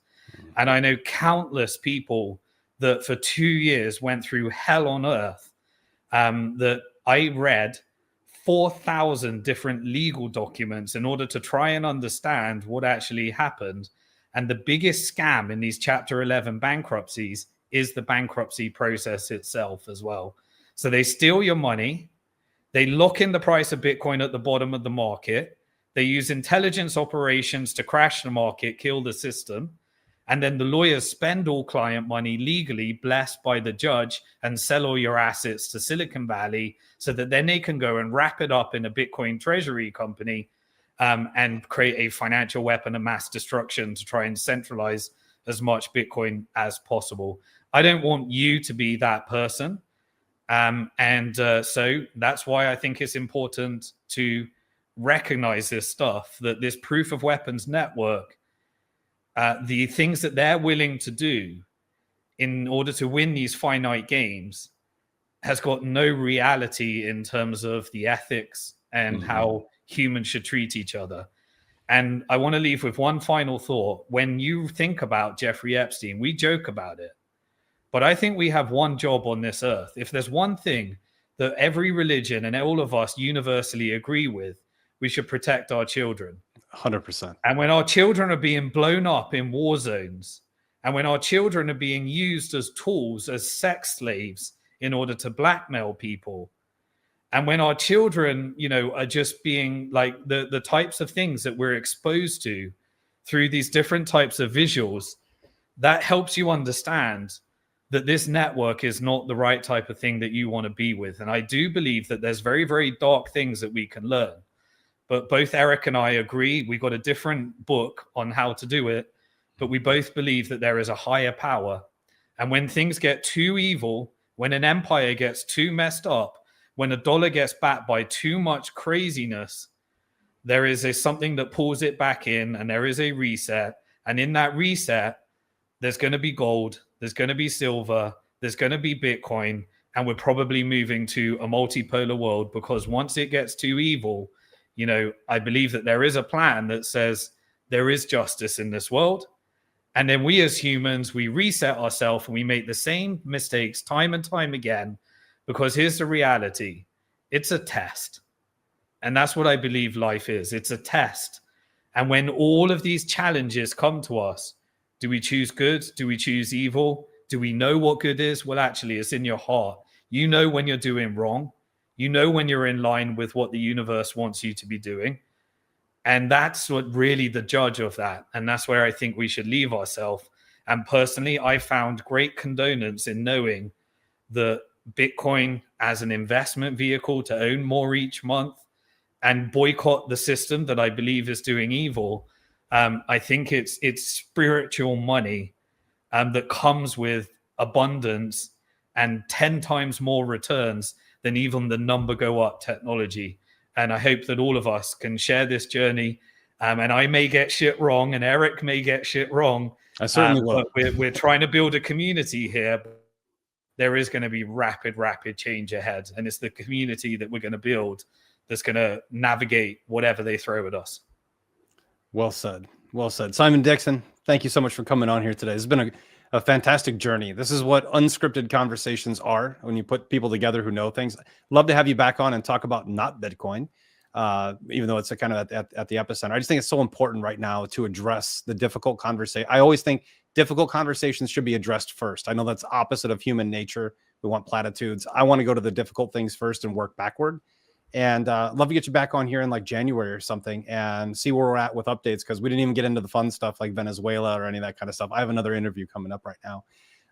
Getting 2 days a week now to film, which is great, having some time from work. Simon, thank you so much for coming on here. I hope you all follow him on X. Watch Bitcoin Hard Talk.